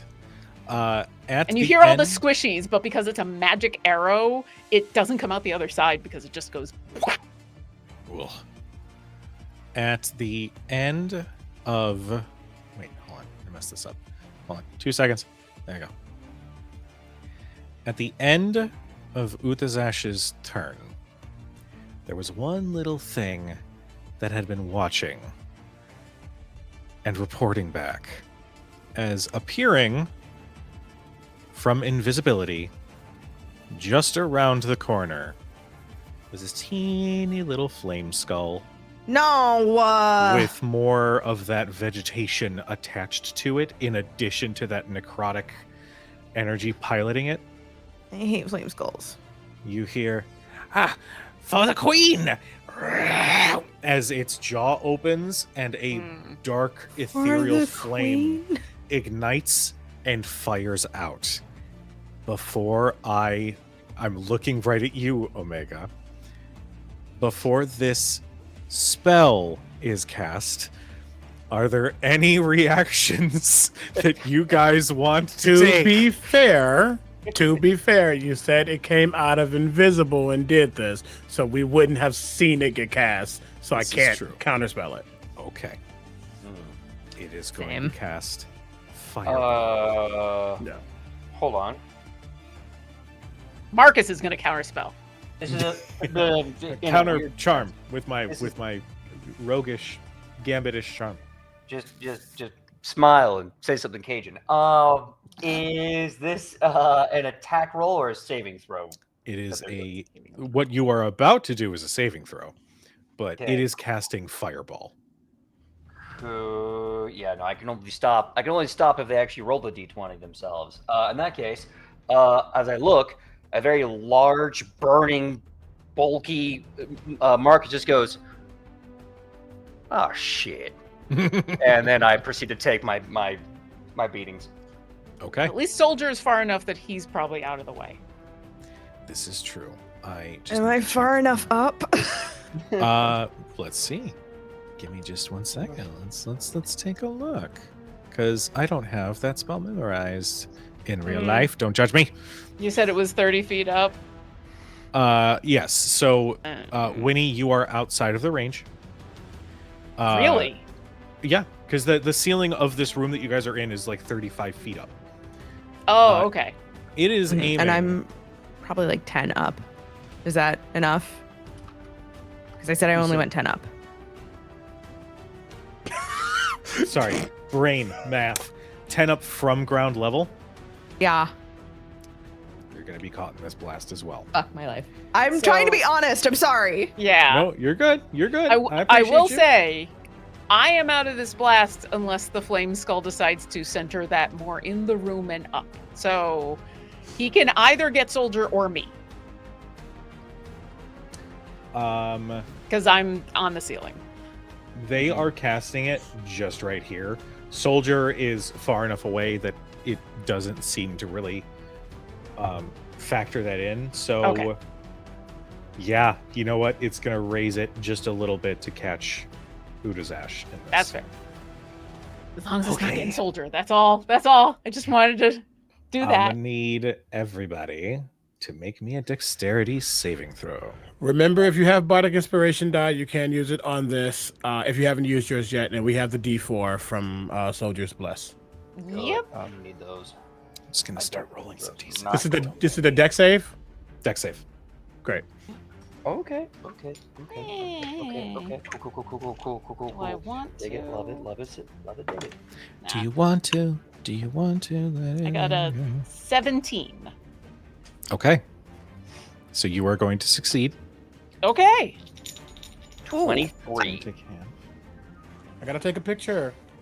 Ooh. 23 succeeds. I rolled 2 ones to start things out. This is great. Oh, that sucks. Love you. I rolled a 16 on the die, and then I dropped the bless, which is max, and then another 4 off the Bardic Inspiration for 24 total. 20. Okay, that succeeds. Well, Also, I I crit. Woohoo! Let's see how Rasputin does. Holy crap, your crits tonight. I took a picture. It is on there. God damn. I trust you. Like, fuck. Rasputin is also technically blocked by Winnie's body because he's behind her. So I don't know if that helps at all. I'm going to say no. Okay. She's not very big. Yeah, what's the damage? Max was 30. But Okay, for those who succeeded, it is only 15. 15. Okay. 15. Do I have anything I can? No. Mm-hmm. Yep. Mm-hmm. Nope. Boom. Yep. Mm-hmm. There we go. Yeah. All right. Winnie. Are you Yes, dear? familiar with the sound of shattered glass? Oh, yeah. That's essentially Bud. what you hear behind you.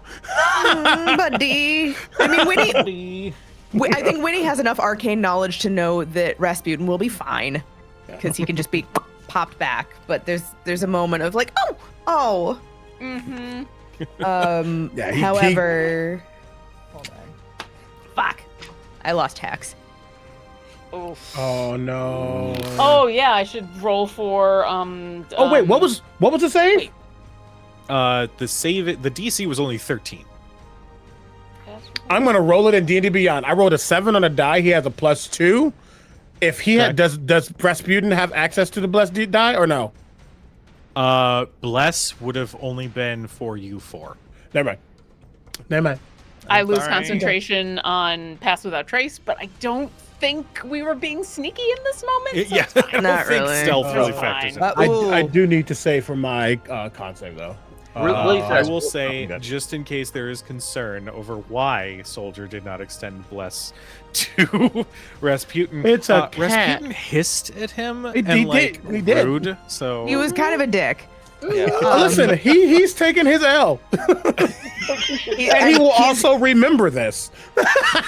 Listen, hey, I tried to help him, and I did also kind of sass him into submission. Cujo, Yeah. is Winnie gonna be able to stay on the broom? yes. Well, Okay. because you succeeded on your dexterity saving throw, I will say yes. If you Okay. had failed, that would have been a different story. Then we Yeah, could have yeah. added on something in addition. But for this, because you held on, you're good. I have a With- question. What type of damage was it again? Sorry, I Fire. didn't. It was fire. Okay, so I don't take. Yes. Hey DM, what type of damage does Fireball create? D6s. No. I'm. Being a smartass. Yeah. Oh, got Omega's it. being a smartass. Got it. What? I Does thought. Fireball okay, give here's- psychic here's damage? the funny part, though. We were being a smartass, but I was like, ooh, I'm being quizzed on D&D trivia. D6s. Like, don't have me on that game show at the next con because I I'm won't. not gonna do well. Don't. My I Yeah. problem will was record I heard scores the amount of all day damage long. and heard the save. I didn't hear what type of damage it was. No, it's fair. It just cracked like Fireball. It does thunder damage. Yeah, I mean, just if you've heard- got a sorcerer, Right? true. Who knows No, where I'll this say- head came from? I true. heard saving throw. I rolled my saving throw, and I think I dissociated for a bit. And then I came to. There's questions about who's on the ceiling, who's a cat, and who's on a broom. So I was like, "Whoa!" And then I came back in time to hear That's fair. 15 damage, and I was like, "Of what?" You're good. I missed most of Um, that. After the Flame Skull casts Fireball, you hear tactical retreat, and as it starts to fly further into the No, cavern. fuck off. That's okay. Is it going to get more than 300 feet away from me? It Because is I'm going I'm to. on the ceiling looking directly down this hallway. So I'll say your view will give you like right about there. okay. I'll clear out the rest of the gray for you. Thank y'all. Not a problem. But it does dive around. I shouldn't say dive. It floats around a corner and out of your line of sight. Okay. At this point, if you want to continue an initiative, we can. The entire cavern is now alerted to your presence. So, we can keep the same initiative if you like, and just essentially for this next chunk go non-combat rounds so you guys can recover and do your thing. But there's gonna be more stuff that's gonna start popping out of the woodwork. So, Yeah. tell me what you guys do. Okay. Out of character, Yes. are we going to? And I'm asking my party here, my friends, the people, the friends. Are we going to want to continue to at least be cautious for spores and traps? Because Yes. Udazash will dash after this thing, but she will look to all of you to make sure that you're going to dash after her. So if you're not going to dash, she won't. I'm just putting it out there. We did. Going around a corner blind is a bad idea. I know. That's why Lauren is asking, because Udazash is smart enough to at least look at y'all before she runs. I mean, I'll chase him at least, try to kill the messenger if nothing else. I mean, the whole cavern already, like, the Myconids are all connected. And that's the issue that Gideon's having, and also he's seeing the makings because nothing has happened yet. But thinking about the last fight where looked over and half the party had just dipped to go finish off something. He doesn't look like he's going fast because there's too much in this space that can just pop out and hurt and dominate and all that. So you can see him tactically like looking around, making a decision. He's not reacting right now. You know what? If it looks like Zash is literally about to turn on their heel and like sprint, Zash, no, wait. They already know we're here. Yes, but no, don't go after. We need to do this correctly, or we will be no different than the one we are looking for. Okay, well, if you don't want more of that, you will give us back the halfling. She's gonna yell down the hallway. That's fair. She kind of knows that the Myconids all telepathically are there, but she's gonna like direct at the flame skull. Okay. Actually, DM, after Winnie pats off the fucking fire on her cape and like gets the pats her hair out, if I fly like right to the top of the tunnel here, can I see a little farther? Yes. Give me 1 second. You guys were kind of discussing for a little bit. I don't want to cheese it. Oh, you're fair. Like an asshole DM. You guys were chatting for a little bit. So I'm going to say there. I will do. Yeah, I think at least a round or two went by. Yeah, we'll just connect these that was pieces here. Also, yes, for those in chat, this is using maps on D&D Beyond. Yay! Which is pretty solid. It's got some things that you could, use, like full stat sheets and whatnot for monsters. But hey, I like it so far. And then Winnie lets out a truly impressive string of profanity in Sylvan. Udazash's grin just gets wider and wider.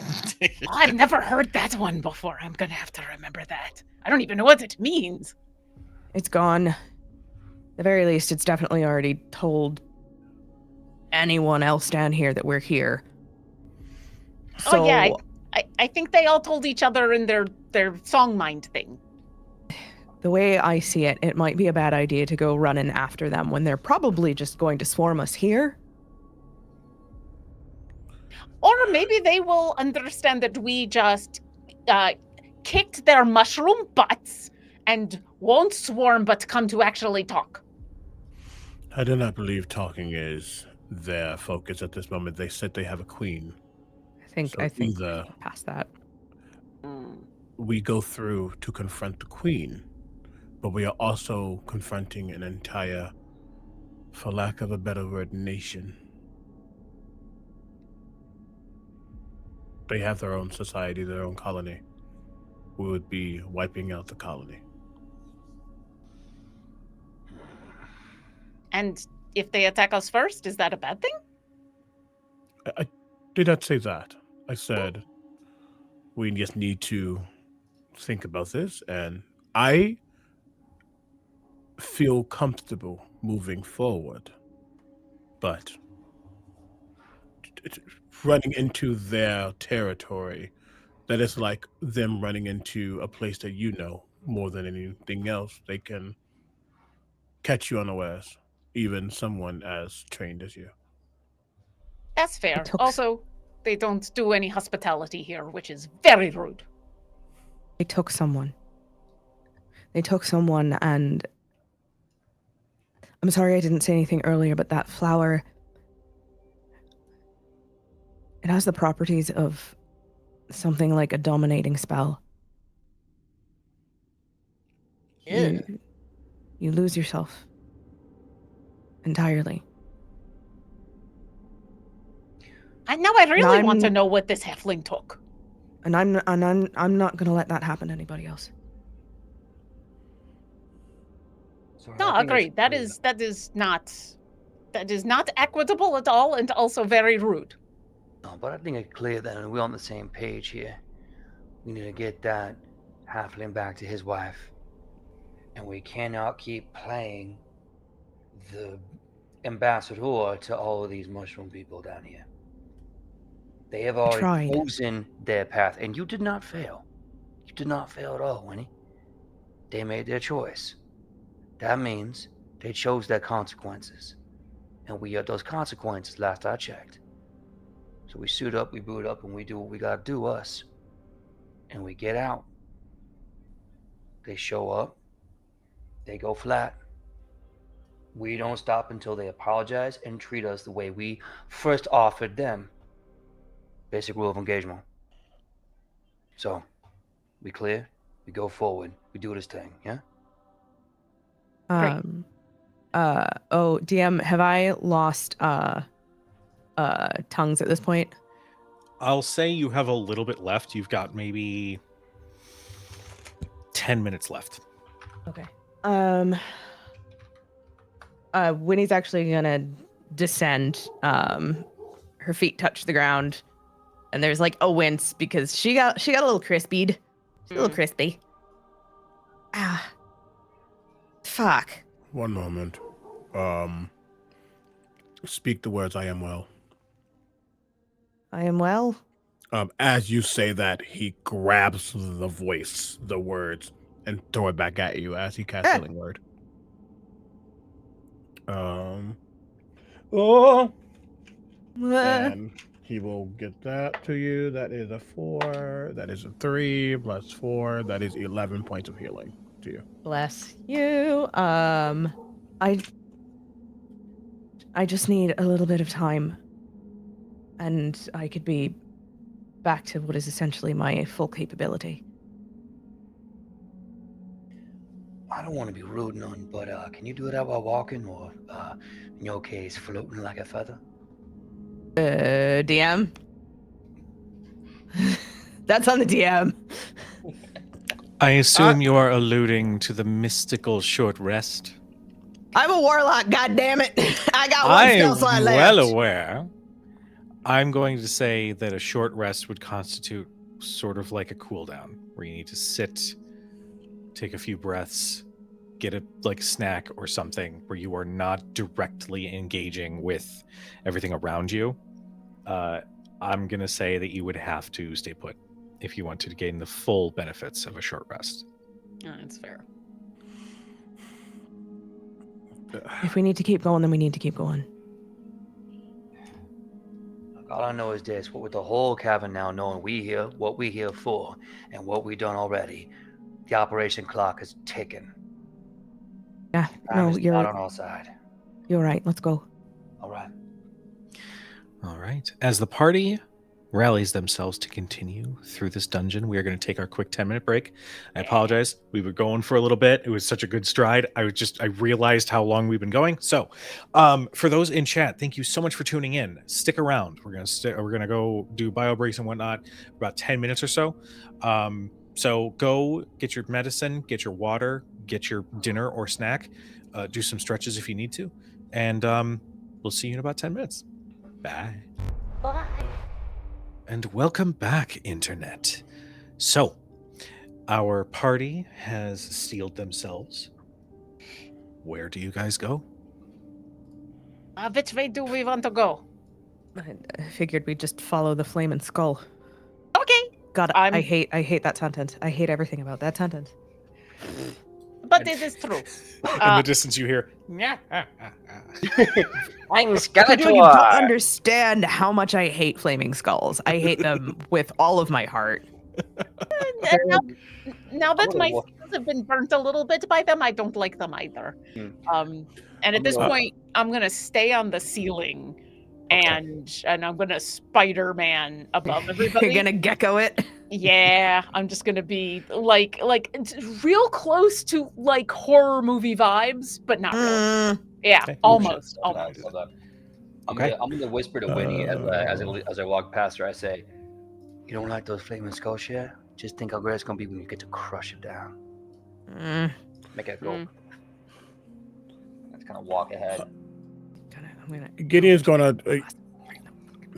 You'll see Gideon look down to where Rasputin fell. And there's not like anything like really lingering, but there's an energy lingering. And if anybody, potentially Winnie who's in the back, and maybe even Soldier in his form, you would see Gideon's eyes glow that bright golden hue with the blue flecks in it, and you almost see that energy get siphoned back into him. Before he says, "Can I see your shoe? Not your shoe, the one we found." Oh, the shoe. Yeah. Mm-hmm. Give him the lost shoe. I'm gonna take it. To kind of inspect it for a moment, and then Utazash, did she give you a description Of Heinrich? Yes. Yeah. About her height. Oh God, she gave me a very brief description, and Utazash would actually have remembered that. What do I? Utazash might remember it. Lauren did not. That's fair. No, Lauren absolutely does not. But Utazash, No, it's totally fine. Because we're in the process of tracking him, Utazash would have held on to. He was in. DM, what did he look like? I'm working on that too. Yeah, because I just put down Heinrich in big giant letters and nothing else. So he is another halfling. He has he's balding a little bit. He's got salt and pepper hair. That's whatever's left over. He's got thick like bottle glasses. And we'll say he's got a charming button nose. I will relay all of that, including, and she said the charming button nose, which I assume is a size thing and not actually a button, because I've never seen a halfling with a button on their nose. Or is that the new thing? As she's saying that, he's like, yes, and he's splaying his hands, and you almost see that image forming of what's his name? Heinrich, not Heimlich. Yes. Got it. No. Heinrich. Yes. Jesus. And he lifts up the shoe. And Oh my god. The commitment. Excellent prop work. Immersion. But on the back of the shoe, he just makes a big old eye of what they believe Heinrich's eye to be. And I'm going to cast Sending. Interesting. As long as I had a description of them, and using the shoe in a way as an anchor point, I'm going to try to send a message to this person. And it's 25 words. And I'm going to say exactly. I'm going to say to be or not to be. I almost started counting that. Right. Greetings. You don't know who I am, but your partner wishes us to find you. Is your mind still your own? Where are you? Within. Nice. Now the response has to be physical, right? Like you have to actually say the words. No. Hold on. If here's a message in your mind, recognize you and as a sender and can answer in a like manner immediately. Cool. My mind is still my own. It's quite dark, and I'm in a bit of a fright. They keep offering me this flower, and I don't want it. He continues, but then eventually the 25 words cut off. I don't want it because it smells like shit. It smells like shit, looks like shit. It's gonna turn me into. And you'll see that eye upon that shoe begin to glow. and like open up. Actually, I think the eye itself, like the rune that he's formed, will like open up like an eye looking back at him, and then it'll close as the sending is done. That's cool. And he is alive. That is what matters. He has not given up his free will. And we will get there before he is forced to. Wherever keep that going. is. Yes. All right. So you all continue forward. You can see that there is a sort of broken down wall that leads in this direction. There is a more well-trodden and open way this way. Where do you guys want to go? Yeah, I think Uduzash kind of pauses on the ceiling right there to kind of look and listen down both sides and see if she can see anything. Okay. Gideon. Because you ended there. You see what looks like was a large set of crates of more food, supplies. You see some mining picks. You see clear signs that this was just a bunch of supplies for miners in this cave at one point. Go ahead. And I just want to say really quickly, sorry, I'm having to go back between the select and the pan, so I wasn't ending on the crates. I was just trying to move. You're good. But yes, he has stopped in this area at the very least to start looking around. Okay. And just kind of notates how old this place seems to be, and how it's been taken over by something new. It's a very interesting point of nature, even though they're trying to kill us. As you make that observation, some of that debris shifts a little, and protruding out from the broken, rotted away wood is a dwarven arm where a lot of that growth and corruption has covered and mottled the skin. And you see it start to pull away the debris that lies on top of it. Nope. What do? It's not harming you at the moment, but you know that this is featuring the same bioluminescence that the Myconids have. No. Keep moving. Keep fucking moving. Yeah, keep fucking moving. Fucking moving. yeah. Have you come to talk, or should we shoot you too? Nope. Just don't keep I fucking think we just keep going up this way. move. All right. Here's what I'll do. I'm sorry. Laura is creeping into this because I hate. Loathe entirely. I'm sorry. Laura, I love you so much. I fucking hate this shit. I All hate right. mushrooms. So, you guys have this whole open area up north. You've got that room to the east, or excuse me, west.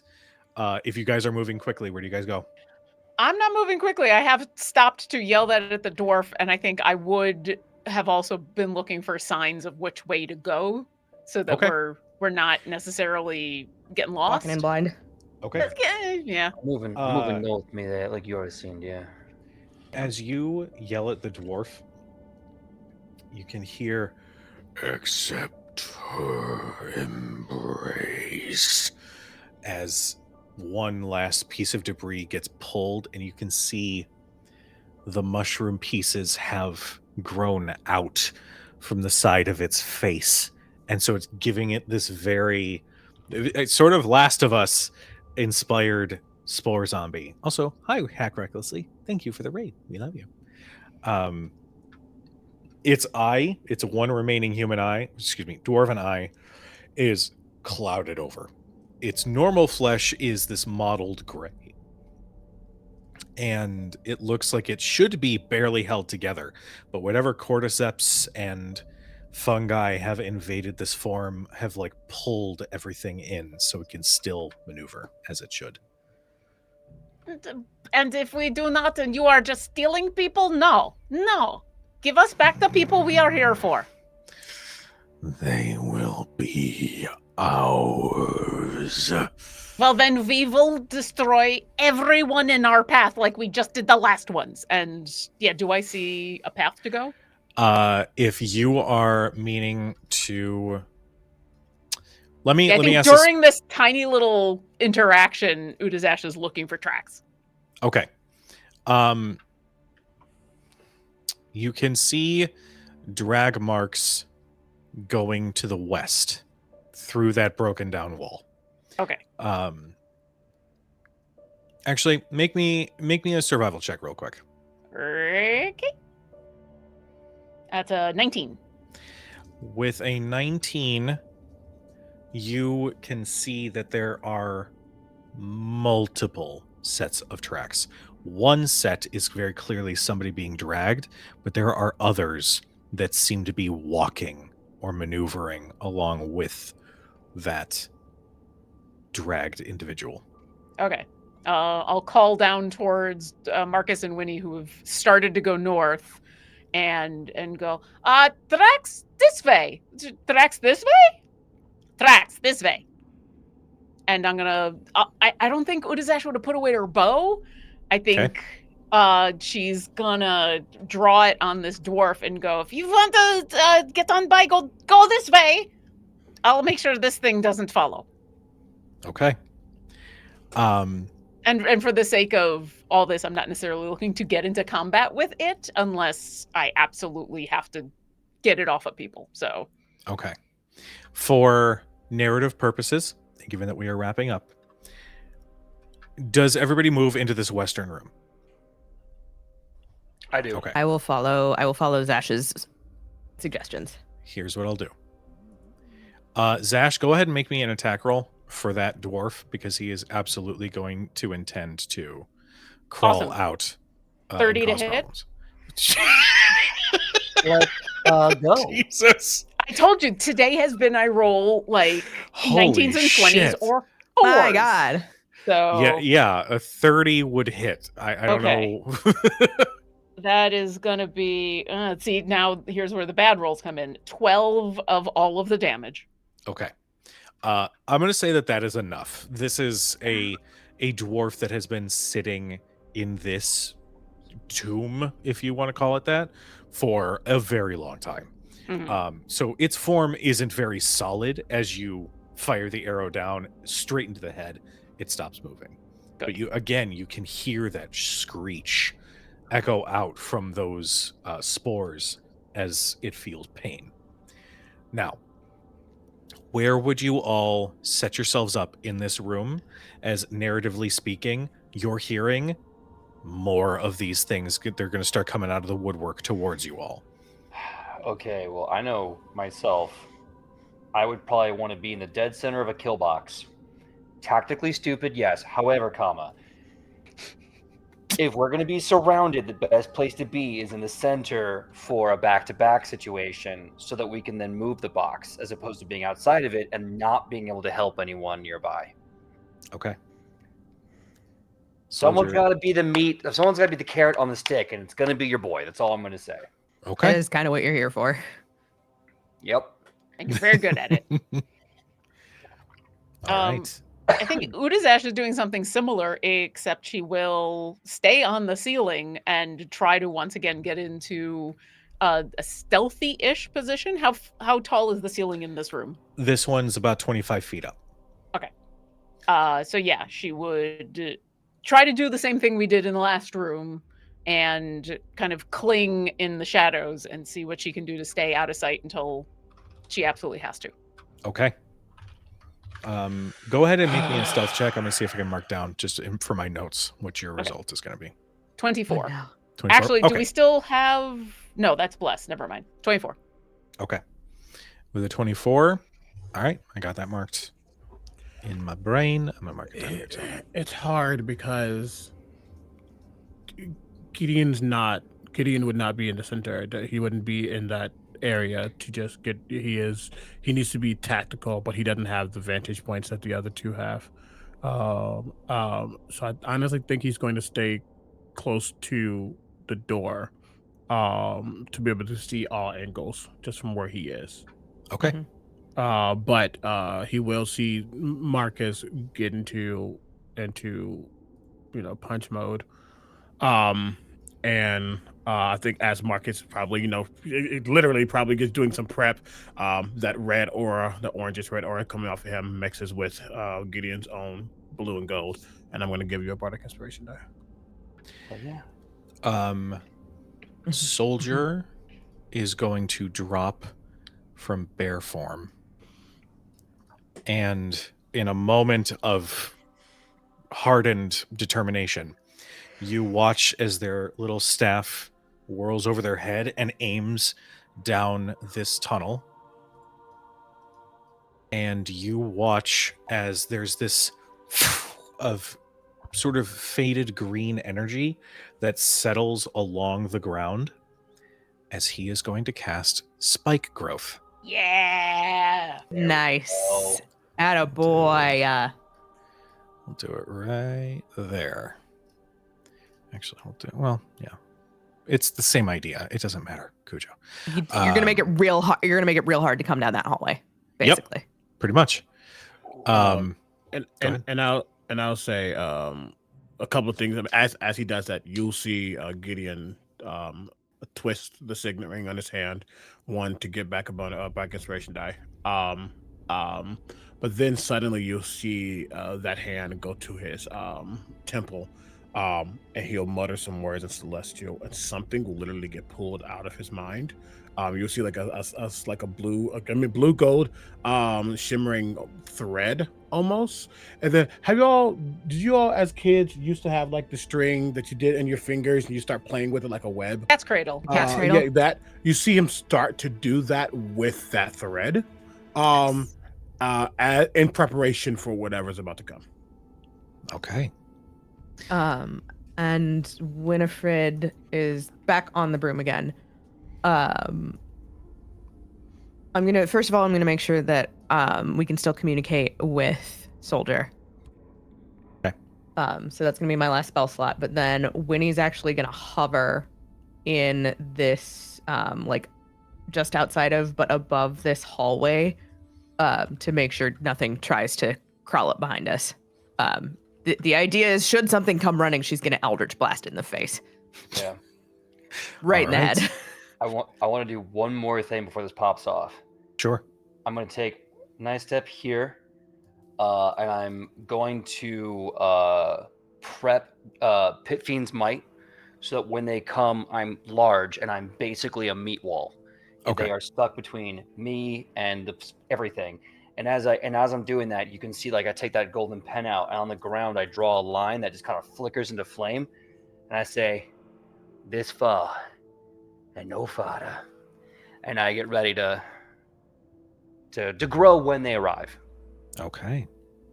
And Uda's Ash is going to fire at anything that comes into view because she's done talking. She tried. And I do have range for days. So basically for days. I mean, probably not as much as Winnie, but yeah. Anything that comes within line of sight gets an arrow to the face. Okay.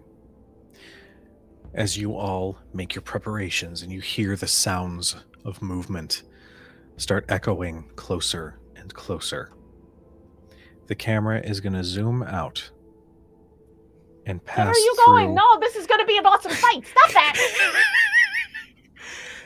And we'll pass through a scrying pool where Archmage Nevin Torn looks with a curious expression. Yes, this will work just fine. And that is where we're going to end tonight's session. Oh my god, I saw that. So, in fairness, he did say he was going to keep an eye on us. God damn it!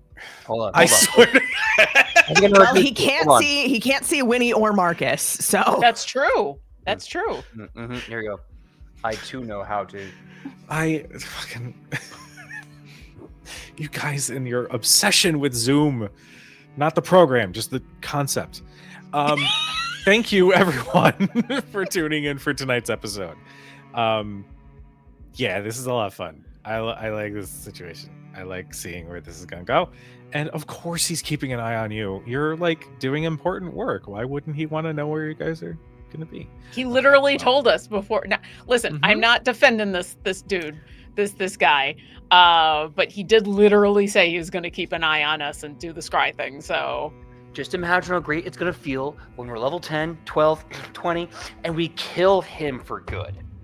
We kill him. It's going to feel really good. Do it. You won't. Before we Don't end, challenge BJ. before we end tonight's stream, let's go ahead and once again reintroduce our wonderful party. Where can we find you? What you got working on? Let them know. hi, I'm Lauren Urban. You can find all the stuff I'm doing at lauren-urban.com. I'm also on Blue Sky, and there might be an announcement coming soon. Thank you.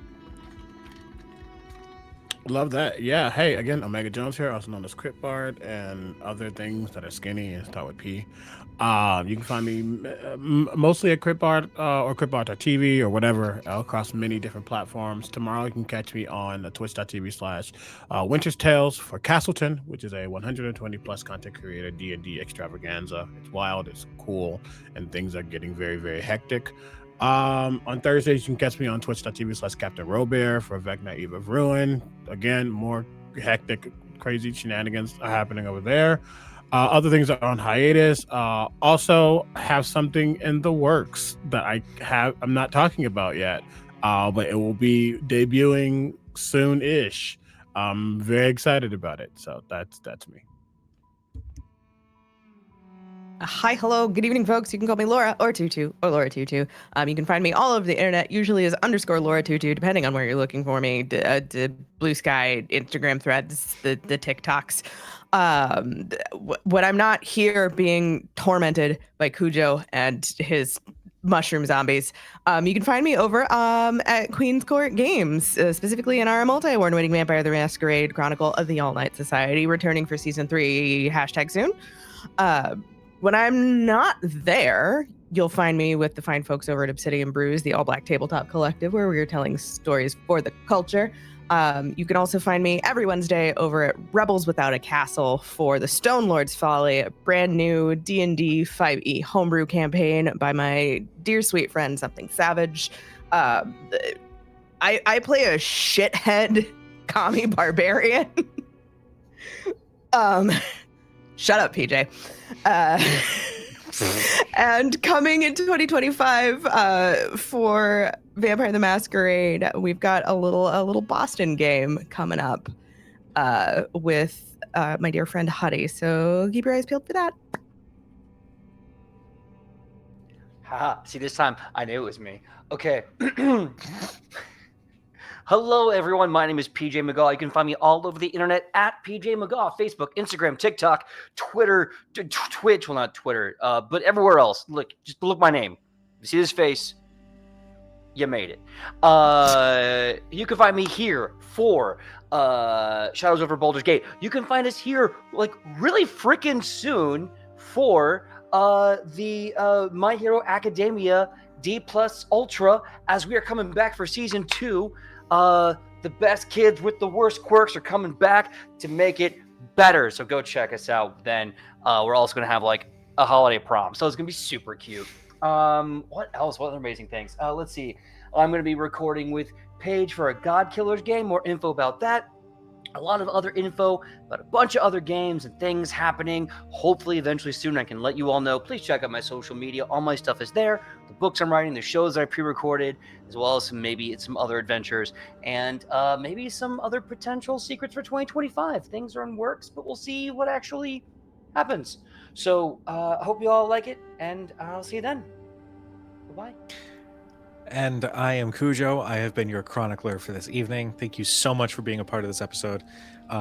Every Thursday, you can catch us for the Tales of the Valiant, sponsored by Kobold Press. Thank you, Kobold Press, for the sponsorship for that campaign.